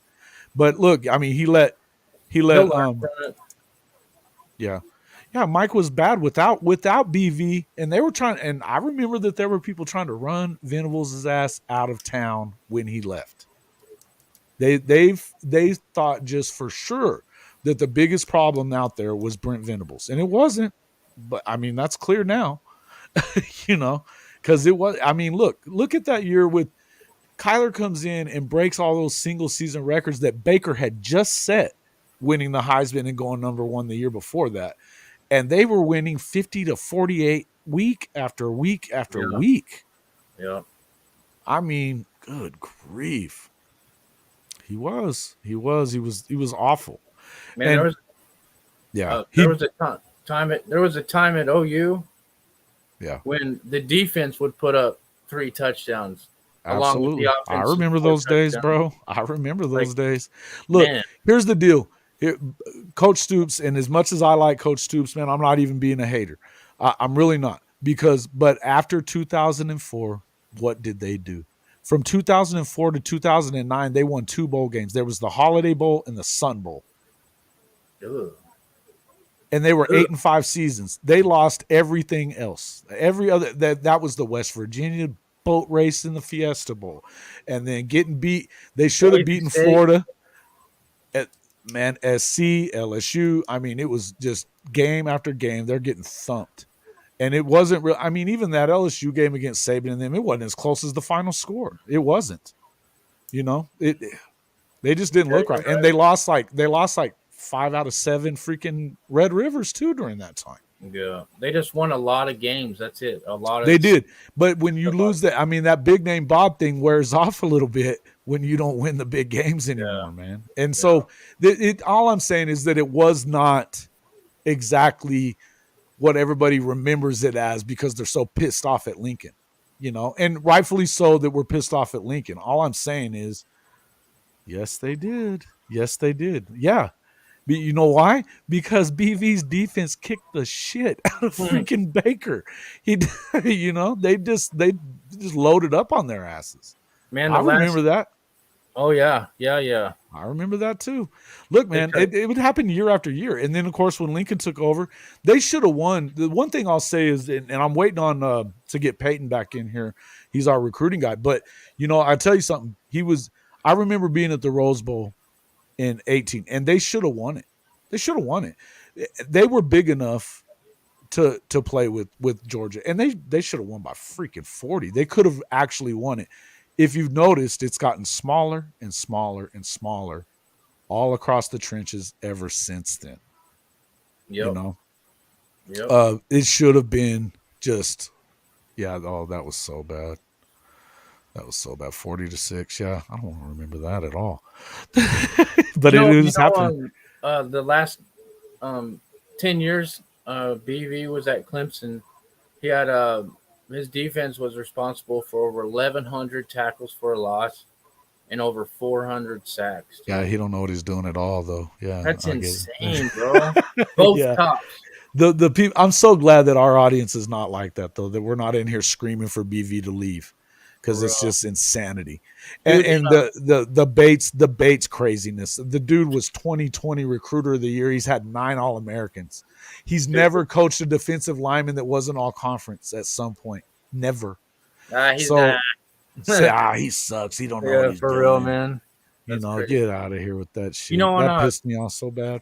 When Venables got to Clemson too, like his first season, the squib kick did it. Sooners, the Sooner Cowboy. That squib kick pissed me off. But I felt like they went down. So I saw Bob Stoops go down to the sideline at halftime and was talking to Lincoln, and Lincoln kind of looked at him weird. I was pretty close, and I thought, man, don't tell me you're wanting him to take the foot off the gas, because I think that's what it was. But and I also but momentum switches, you know, guys, and you could feel it in the stadium when the momentum changed. It changed, you know. Momentum's huge, man. Look, man, and they had Sony Michel had him a game. Sony Michel had him a game. So did Rodney Anderson. I agree with you on this one. Sooner Cowboys. I've been saying this. They had to break. They had to break. You know, that's something that Corey was saying a couple of weeks back, you know, when they first started losing. This thing had to break all the way so that facade went away. If there's no way that Oklahoma does, if Texas isn't a dumpster fire for the last 12 years and pretty much still is, they're one game ahead of us and they're talking. But look, if they hadn't been completely irrelevant and Oklahoma State wasn't just the perpetual fucking never get it done, just like they didn't get it done this weekend. This is what they do. These guys freaking don't get it done. They don't care, man. And so because of that, when you have Texas as trash, and then you've got Oklahoma State that every time that they are in a prime opportunity, they're going to gag it up. Every time, man. I've been calling it all year. When they lost the 3 games in a row, and everybody was like, we may not win another game. I was like, oh, we'll beat Oklahoma State. Watch. I knew it. I knew that was going to happen somehow. Spencer Sanders is scared of OU, man. I called that last pick, dude. I knew he was that guy. Turn the ball You see him screaming and yelling at the side and like smack that guy's the OC's freaking mic or whatever. That's ridiculous, man. Yeah, if that's my QB, learn how to throw first and then yell at everybody. You know what I mean? Right? Like you suck at throwing. So my QB1 does that. He's sitting on the bench, bro. I don't care. There ain't no way that it would have never happened. I mean, you know what I mean? But think about it. What happened in the Big 12 championship game? They love to tell you that they lost by 6 inches. No, they didn't. They threw 4 freaking interceptions in that one too. Yeah, that dude was a 5-star Mr. Football in Texas. Can you believe that? Thank you for subscribing. Dang. Thank you for subscribing, Mr. Newman. I appreciate that. That's crazy, man. Yeah. Look, yeah, it's they needed it. Look, there was a lot of things going on in the Big 12 too. But no doubt about it, here's the thing, Texas is the biggest part of the problem with that too because of the Longhorn Network. They could have said, let's have a Big 12 network and let's share this money. But they didn't. And so Oklahoma could keep it together. And Texas, all that damn money, and what did it do? It didn't do anything. They didn't win shit with it. But when that pushed A&M, Nebraska, Missouri, all of them, they're out. We're not going to sit here and freaking have that happen, you know? They were never going to allow that. So it's one of those things where you're looking at it. That was the end. That was the beginning of the end. And then, yeah, I mean, it's just, look, the good news is you're not going to have to deal with it much longer. The bad news is that now, you know, it's never going to be the same again. I would like to think that probably at some point the SEC is going to turn into the Big 12, or they're going to have to pot it out like that, like the original Big 8 or, you know, whatever, you know what I mean? That Southwest Conference, that kind of deal, because of the fact that you're just going to have 2 big conferences. But I don't even see how the Big 10 is getting a ton better. I mean, I guess they could because they have all that money. But that's the way it's going to be. They suck, dude. They just suck. If you're telling me that Maryland's good or Illinois is good, or really, that Western Division is hot garbage. Hot garbage. All of them. Maryland took Buckeyes to the end, man. Yeah, dude. That's because Ryan Day's a chump. I'm telling you. Man. if Rutgers and freaking Maryland are going to be your next teams up. Yeah. Yep. No, they did. They got complacent, but they also, it wasn't even just complacency. It maybe it was. The thing was that it looked like it was better than it was. Everybody, you know, it's just like, you know, the fact that people would say with 44% roster turnover that this was an 11-2 team last year. That team's not here. That team is not here. Not everybody went with Lincoln, but they didn't all damn stay here. Or they you had how many 6 or 7 guys went to the NFL off that defense. Yeah. And the defense wasn't great, but they left. And then you had all those offensive guys that left. Hazelwood. Yeah, I mean, they were all gone. Yeah, Marquise Hayes. Yeah. Was it Marquise Hayes, I think? Or... Well, yeah, well you had you had Stogner go with Spencer, yeah. With Spencer, yeah. And then you had, I mean, look, there's the number one receiver that went with Caleb. And yeah, he is going to build a bully. He has to. That's the only thing he knows is to build a bully. Big Ten offenses are trash, dude. It's the worst. I can't watch Big Ten football. It drives me insane. I can't watch it. Yeah. Cannot watch it. It's unwatchable. Unwatchable. I'll keep up with it and pay attention to what's happening, but it's completely unwatchable, and it has been for a long time. Yes, Hazelwood, Spencer, Stock. They lost and lost. But so that's what I'm saying. This was not an 11-2 team. I don't give a shit what Colin Cowherd was saying or anybody else that wants to sit out there and throw that crap out there. It's just a bunch of trash. You know? Bottom line is, 13 guys to the, and the transfer portal, okay, so you had 2 5-stars. You had 13 guys off of the depth chart that were on the defense at some point are no longer there, right? Yeah. Pretty much you had Woody come back, and you had we just talked about him earlier, the defensive lineman. Jalen Redmond? Yeah, Redmond. Yeah. So you didn't really have much, right? And then Stutz and then Danny, you know, but he didn't really play a lot last year, right? Right. You know, but so the depth chart is just, I mean, it was eaten up. And then on top of that, the offense, the better players on that offense are all gone. 2 5-star quarterbacks gone. Not that I'm in love with Spencer Rattler, but a bunch of guys went to the NFL. You had 6 guys that went to the NFL. 6 off of a bad defense, even. You know, no, Ohio State's going to get beat. They're going to get beat. I think if they don't get beat by Michigan, they definitely get beat they're going to get in. So one of the two is going to get in. They have to. Yeah. And especially now that Tennessee, but you know what's going to probably happen? If Bama sneak their way in. If Lincoln finds a way to beat Notre Dame this week, he's going to get in the fucking playoffs, man. I won't be surprised. I know he probably will get in the playoffs. But He'll get his ass handed to him again. He will. But yeah. He will.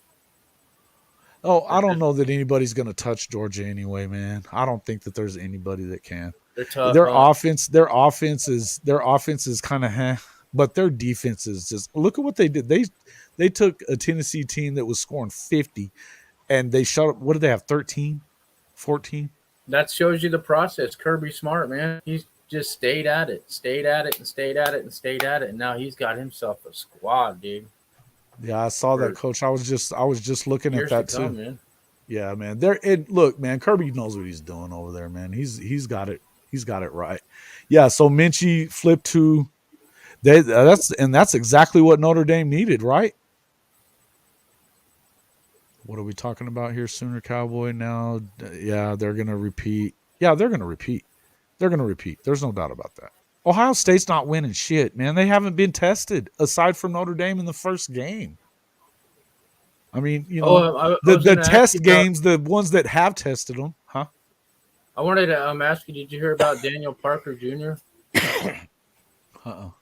He got suspended from the team because I did. Yes. No, I did. Yeah, for domestic violence, man. I hate hearing that. Yeah, they could. I can see. Hey, look, here's the thing. TCU, they're comfortable being behind. Hey, man, they remind me of that OU squad from when they won the national title, man. They're just finding ways to win that last one, fire drill, the field goal, quad out. Bro, that dude, 40-yarder. That dude didn't even line it up. He just stepped up and drilled it, bro. Buried it. Right down the freaking middle. For real, dude. That was awesome. Like that it was awesome, man. Yeah, man, them dudes, you know, them Baylor boys are that's pissed that what do they call that? Mental fortitude. Yep.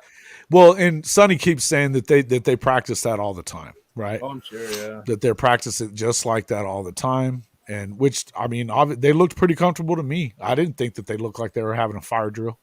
You know what I mean? The guys that were running off the field were hauling ass. Right, but the other dudes were kind of, I mean, and he kicked it with time left. Oh, yeah. That's crazy, man. But look, here's the deal. TCU ain't beating Georgia either. It ain't happening. They might play them. They're going to get their ass whipped if they do. Look, I just don't see it, man. I just don't see it. You never know, man. I don't see it, man. I don't know how you can Maybe, I You can't guess. you can't explain those things, man. Like LSU, Oh. 29, like you just can't explain it. Well, dude. wait a minute. LSU in 2019 was loaded. Well, Loaded. nobody knew that. Like nobody knew that. They knew. Well, obviously, Shit, they were but they're good, the only man. ones that knew. Look at their receivers. Look at everybody that was on that team. Justin Jefferson, Yeah, Smart Chase. both of them, and then of course Burrow. Mhm. You know, Burrow went to the Super Bowl last year. They were nasty, and their defense was nasty too. But like nobody was saying shit Kane, about them thank you, before the season boys. started. Kane, I appreciate you. Appreciate the subscription, guys. I appreciate it. We're getting closer to 500. We need to get the other 500 too, but I appreciate it, guys, and that's good. Listen, I want to talk to you guys just a little bit about some of these recruits that are running under the radar. We had Cade in here the other night on our Saturday stream, and I want to tell you a little bit about a guy that I know in – look, I've been really working for a couple of these guys to get recruited, and not even necessarily to Oklahoma, man. And I'd love to see this kid at Oklahoma, but if he didn't, that's fine. I just want him to go play somewhere. His name is Darian Holmes. He is out of San Antonio Warren, and the guy had put up a season this year. He had 81 catches for 1,275 yards. I'm just going to pull that up for everybody here. 81 catches, 1,275 yards, folks. That is insane, right? Now, what I want to tell you is, which one is this one? Okay. So he's in the same area as Evans that goes to Converse Judson. He's in, apparently he could be a flip guy. Okay. Now that's something that it's kind of concerning, but here's the deal. Just to kind of show you, let me get this shared real quick. Oops. Share, go. All right. This is Darian. Just to kind of show you guys, these are his stats here. 81, 1,275. He had 16 yards per reception, 18 receiving touchdowns to go with he only had one more. He didn't have a passing touchdown, but he did have a rushing one. Anthony Evans, who is committed to Oklahoma, right? 47 catches on the season for 573. They're different players, but Evans is a speed guy. Look at this. You know, Darian's a 6'3", 195 guy. He catches everything. I'm about to show you guys something on him. The dude is the real deal, and he's not even getting recruited at all. So this is something that I've really been working on really hard. And to be fair, you know why? It's because he kind of got buried. But this kid catches every freaking thing that comes. I'm going to pull that up here. Let's go with that. Yep. I want to show you guys this guy, and then I'll kind of run back through it. He seems comparable. He's not as fast as Peyton Greathouse, but this guy plays, man. He's a big kid, but got speed, and he runs through people.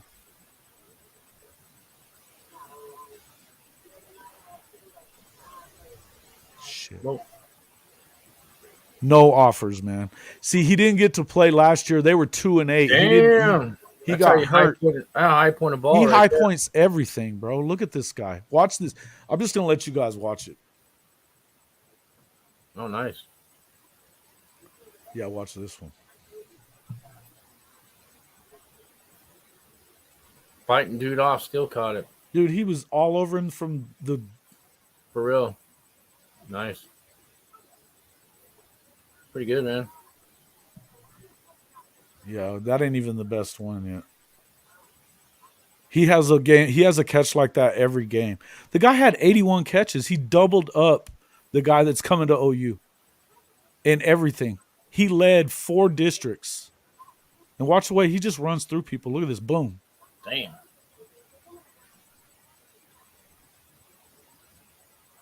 Watch him block right here. Watch. Whop. Get out of here. Huh. This guy's the real deal, man.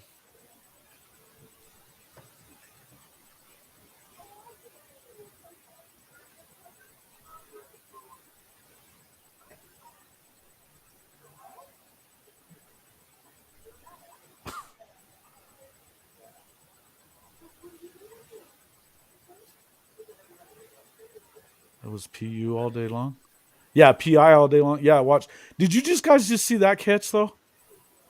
He had to turn his body to the outside. He does it again here in a minute. Watch this.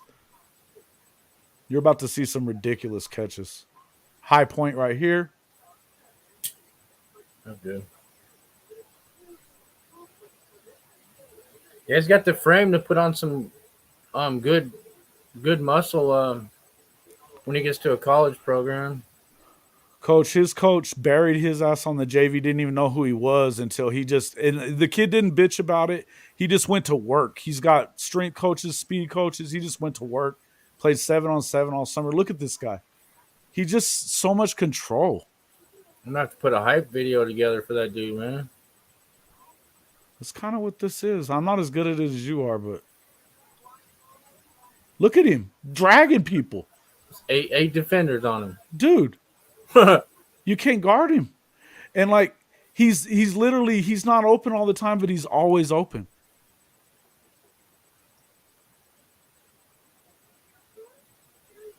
His grades are good, John. They're good, Jay. I'm telling you, he didn't get to play last year. It was just a matter of, it was a new coach. He didn't know who he was. Yeah, OU's going to be better next year.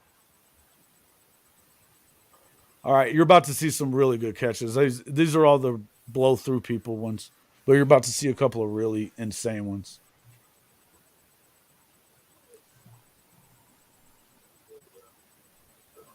It is crazy. It's absolutely crazy.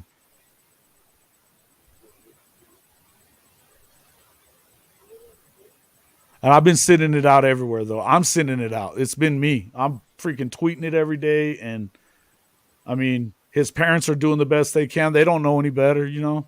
They got him in 7-on-7 this past year. He went on some camps and different stuff like that. But where's he from? San Antonio? Yeah. But he led 4 districts around San Antonio. He ran 27, 28, 29, and 30. There wasn't really even anybody close. And that includes Westlake is in that. So I'll show you in a second. But Great House, who's going to Notre Dame, and he's really good. He's faster than Darian. But I don't know that he catches it. I know he doesn't catch the ball better.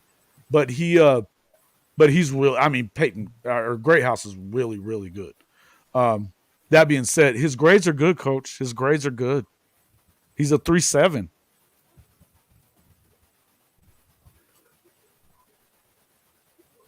You going to help me with that, Coach? Look at this catch. You'll get to see it again. Look at this. That's insane. Look at this. Nice. He had to turn and just find it on his back. Nice. Yeah, they've been going everywhere, man. In fact, I've got a guy that's actually gonna that he knows the recruiting coordinator at TCU and Jeff Levy. So I'm trying here. And Levy's been hard to. I hadn't been able to get a hold of him. That's an insane catch, right? It is. Yeah, Coach, I appreciate it. I'd appreciate that. Even JUCO, because I don't want him to get stuck at. Not that D2 is a terrible place, but I'd hate to see him get stuck. You know. Got some ballers at D2, man. There are some. All right, look at this catch. Look at this freaking catch, dude. Oh, nice. Turn around. He had to turn all the freaking way around. On the run. Yeah. This was in the game that they lost in the playoffs last week. He had to turn it all the way around and get it. He doesn't drop footballs. Darian Holmes is his name. Darian Holmes. I'm going to show you some more stuff here in just a second on him. All right, watch this one. This is a busted ass play. Look at this. Bye. Damn. He just runs away from him. Defender's gone. Gone. And it was a busted play. Yeah, it was. Yeah. Nice. That's what I was going to ask you, Coach. I think the same thing. Yeah, bring that guy to OU. I agree. He didn't drop anything. We wouldn't have Butterfinger issues. Man, that's too bad. That fumble by B-Will, too, man. Yeah. You know that ate him up. Man, I like B. Will though. He's good. Man, that dude's he's a beast, man. Look at this. Look at this. He does this every game. Nice. He had he had a 19 catch game. A 19 catch game against Brennan, which is one of the better teams there. 19 catches. And actually he had 20. He had a 2-point conversion catch. And then this one, they apparently didn't call it a catch. He had 2 touchdowns in each game, but this one they didn't call it a catch. It's a touchdown. I don't know why they didn't call it a catch. But that's it on that video. But I mean, folks, you got to tell me, is there any way that this guy should not be, playing somewhere? Okay. Oh, yeah, I'll send it to you. I'll send it to you, Coach. Need to get need to mention CJ Blocker too, man. CJ Blocker. Yeah, he's a good New player. New Caney High School. Mm-hmm. Runs a 4.3 140. Runs a 10.3 100-yard dash. Yeah, so look, I mean, and that's the He's thing is committed this to guy, Utah. if you're looking at with Anthony Evans, I mean, look at this. This kid's already he may be flipping to Georgia too. I keep hearing that. I don't know that that's going to happen. But look at this. This kid's already going to OU. 81. He's plus 34 on catches. He's plus 702 in yards. He's plus 4 yards a catch. He's got double the touchdowns. Double the touchdowns. He had 19 total touchdowns, not 20. But and then even with the Great House kid, I mean, I've got that as well. Where is it at?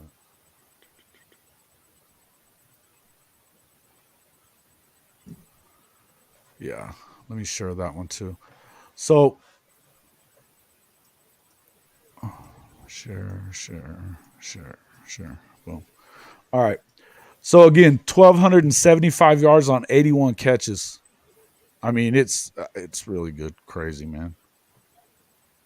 And he should be it. I mean, that's like Caden and his dad the other night were saying that there's no way that if he was playing in Tennessee over there, he'd be going to freaking Bama or something like that. Yeah, it would be.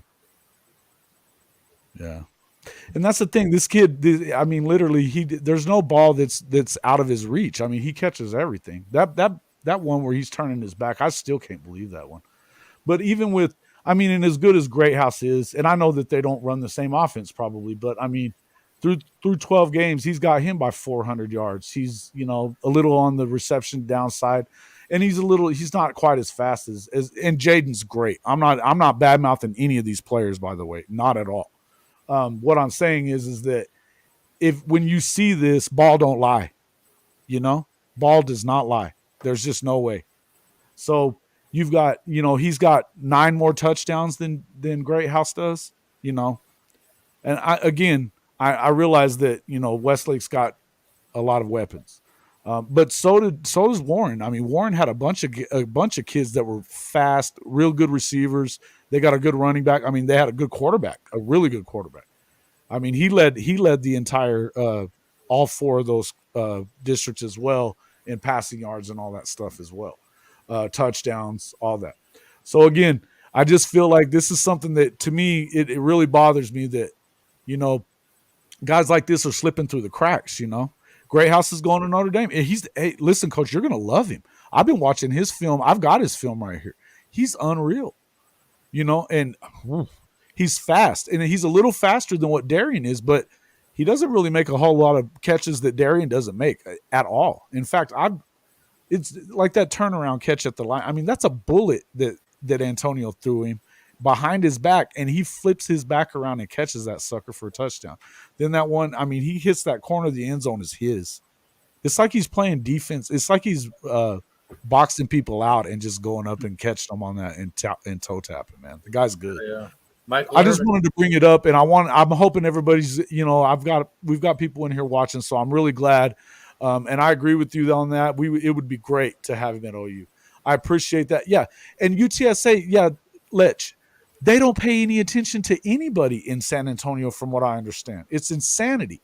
You got this kid that led the entire city. He led Austin. He led anywhere in the area in yards, catches, and touchdowns by a lot. And the guy isn't freaking going. UTSA's not all over him. Yeah, I mean, that's what I'm saying, Coach. I mean, even if he's not, he's a 4.5 guy. He's not a 4. He's not a 4.3 or 4.4. But when you're 6'3", and you can get up to every. I mean, you can get to every football. Yeah, I don't know, man. It just doesn't make any sense to me. Doesn't make any sense to me. But yeah, I will definitely get that over there to you and stuff. And Let's, I appreciate that. You're absolutely right. I don't know what Jeff Traylor's doing over there. I don't get it. It just doesn't make any sense. But even I was talking to, they've got one of his guys that one of his coaches that he has a private coach or whatever, and he's always talking about that. He goes, man, I talk to those guys at UTSA all the time. They want guys from Houston and Dallas area, and they don't mess with even like they'll take the Westlake guys, but they don't want anybody else. So I don't know. How many more? I would say you get what, 26 scholarships? Is it 26 or 24? Yeah, we're at 22 right now. Yeah, but I mean, they'll figure it out. But they're definitely trying to get. I mean, I think they want Hicks and they want to flip Hicks and they want to flip Bowen. We'll see what happens. I feel like they need to flip one of them. It'd be nice. But even if they don't, I mean, we're talking about this is the best defensive lineup that they've gotten in a long time. Give it some time. It's going to be good. If you guys are enjoying what you're watching, please, please, please hit that like and subscribe button. I appreciate the guys that have already. Kane, thank you so much for subscribing to us. I know there's been some other guys that have as well. Lech, do me a favor and jump into our YouTube page and come hit that subscriber button if you would, please. I'll put that in fact, let me put that. Coach, I think I put it in the wrong one for you last time.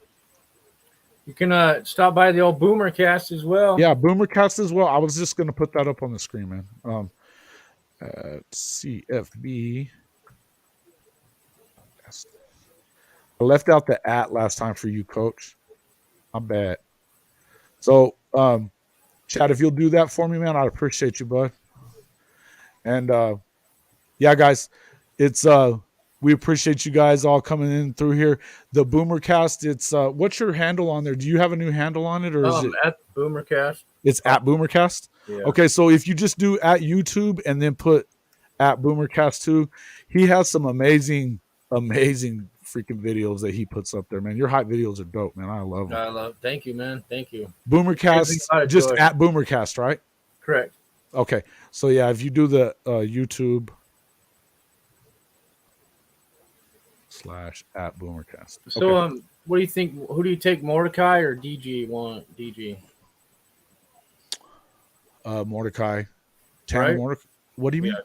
Oh, Tanner, yeah, Mordecai. Oh, I wish they would have held on to Tanner. He played really good at Hell yeah. He played really good this season. Of course, I mean, listen, man, he's playing in a lesser division too. He came into that Texas game when they benched Rattler. Mm-hmm. I mean, he led a touchdown. Hey, man, he did. He did. No, Spencer freaking choked his ass off 2 years in a row in the Red River game. He did. He did. So much potential, man. Like the way the ball would come off his hand, dude, was something beautiful. And it's just it sucks, dude, to see that kind of potential. He's a good player, man. But I mean, I think it was everybody else was leaving too, bro. Everybody else in your head, man. That's where it, especially as a QB1, man. Yeah. If your mind ain't right, throw it in. You're done. I mean, it's crazy. Game is too fast. Way too fast, man. Hicks and Bowen to OU. All right, Weston, we're going to find out. I know that Coach Roybal is not in agreement with that, but we're going to find out. I hope we get them both. I hope we get them both. Well, if that old Coach Bates could do his job right, maybe we could have all these guys here already. JK Stahl, thank you, sir. Thank you, sir. Thank you, sir. I appreciate the subscription. We appreciate you guys a lot. Look, if you are planning on, I didn't told anybody about that yet, but let me pull that other The banner. Damn, I don't even have the banner going. No, the Fanatics. Actually, let's do it like this. I'm gonna do here. So if you go to this, the bit.ly.hof Fanatics, if you are going to be buying any kind of gear, fan gear, whether it's merchandise, sweaters, hats, any of that kind of stuff, if you just use our link, you're going to get up to 65% off everything in the store every time you go to Fanatics. I know most people are shopping there anyway. This is the place that I always shop. Okay. They are our partner. So anytime that you use our link, you'll get extra off of what you normally get just going to the Fanatics store no matter what. We do get a small commission for that. That helps out the podcast an awful lot, and we'd appreciate that. So don't forget to go on there and check that out as well. That would be great. I mean, like I said, I sold a bunch. I mean, I posted the Iowa State game whenever they had that sweater. I posted that link on Twitter and sold a ton of them. They sold a ton through there. They got them for, instead of $90, they were $64. Nice. Okay. So you're going to get great deals if you go through our link to do that. Okay. Yeah. I mean, I think that they've got one coming that's going to be pretty good, Kane. I don't know that they're going to get one in the transfer portal. I don't really see that. I think that they're going to stick with DG. I think that they are. And I think that they're hoping, I'm guessing that they're hoping that you've got, I feel like there's got to be a practice squad QB somewhere that we can sign. I feel like, these guys are going to look. Dylan Gabriel is going to be there. He's going to be there. And here's the deal. Jackson Arnold is going to be there, and they're hoping that he's going to push him and maybe take the job. I'm guessing. But look, we know that he definitely would not be a bad guy to have there no matter what. You need him. And they're going to be better on offense next year no matter what anyways. They are. They've got guys coming into that as well. Guys, take it a little easier on DG. He hasn't been that damn bad. He's had a couple of minor, I mean, literally, they've lost 3 games by 1 score, and it wasn't because of Dylan. It wasn't. It really wasn't. And look, will they get better? Oh, yeah, it's another year in the system. Look, are they going to – maybe not, Jay. Maybe not. I don't know that they're going to – I don't expect them to win the freaking national title next year either. Are they going to be better? I would hope so. Look, losing 5 games, I mean, look at what Texas did last year. They lost 7. And they were not as short-staffed as what Oklahoma was coming in this year. They're not that far off. I really don't think that they are. And you get some of these guys that come in and step up right away, we'll see what happens. I think that it's another year in the system, brother. Yeah, I think so. And they already, I mean, look, if you're getting improvements like what we saw this week, I'd love to see them do the same thing at Tech. That's not too far from here. I'd love to say that that's going to happen. Boomer Sooner all day, every day from Mexico. Well, welcome in, Roberto. Come hang out anytime you want to. Make sure you hit that subscriber button, and so you get to make sure you get to come hang out and check out the Boomer, and go to see the Boomercast also. He's got a lot of cool hype videos. Boomer. But anyway, folks, I appreciate you guys coming in. We are pushing on another 2-hour show. Guys, I love it that we've had this much interaction throughout. I appreciate you guys coming in and all the subscriptions and likes and stuff. If you hadn't hit that like button or you're not a subscriber yet, please do that on your way out. But we're going to call it from here. Who's going to shoot? Who knows? I think Quinn probably should, or I think that they're probably hoping that he does. But right now, everybody's pissed at him. Not that I think it's not his fault. I think it's the freaking OC. Dude, it's Sark. It's Sark. How do you forget about freaking Bijan Robinson, the best running back in the country? What the hell's the matter with you? That guy's a moron. Then they got that tight end there, too, that's super athletic. Bro, and I mean, they forget. He just wants to throw deep balls. And you know that in Stillwater, they have the crosswind, and it was windier and shit. So he's throwing 20-yard balls, down there. Yeah, What's up? Their offense isn't built for that, man. What software do I use? I use what do you mean for the streaming? We use StreamYard. Why? What do you use?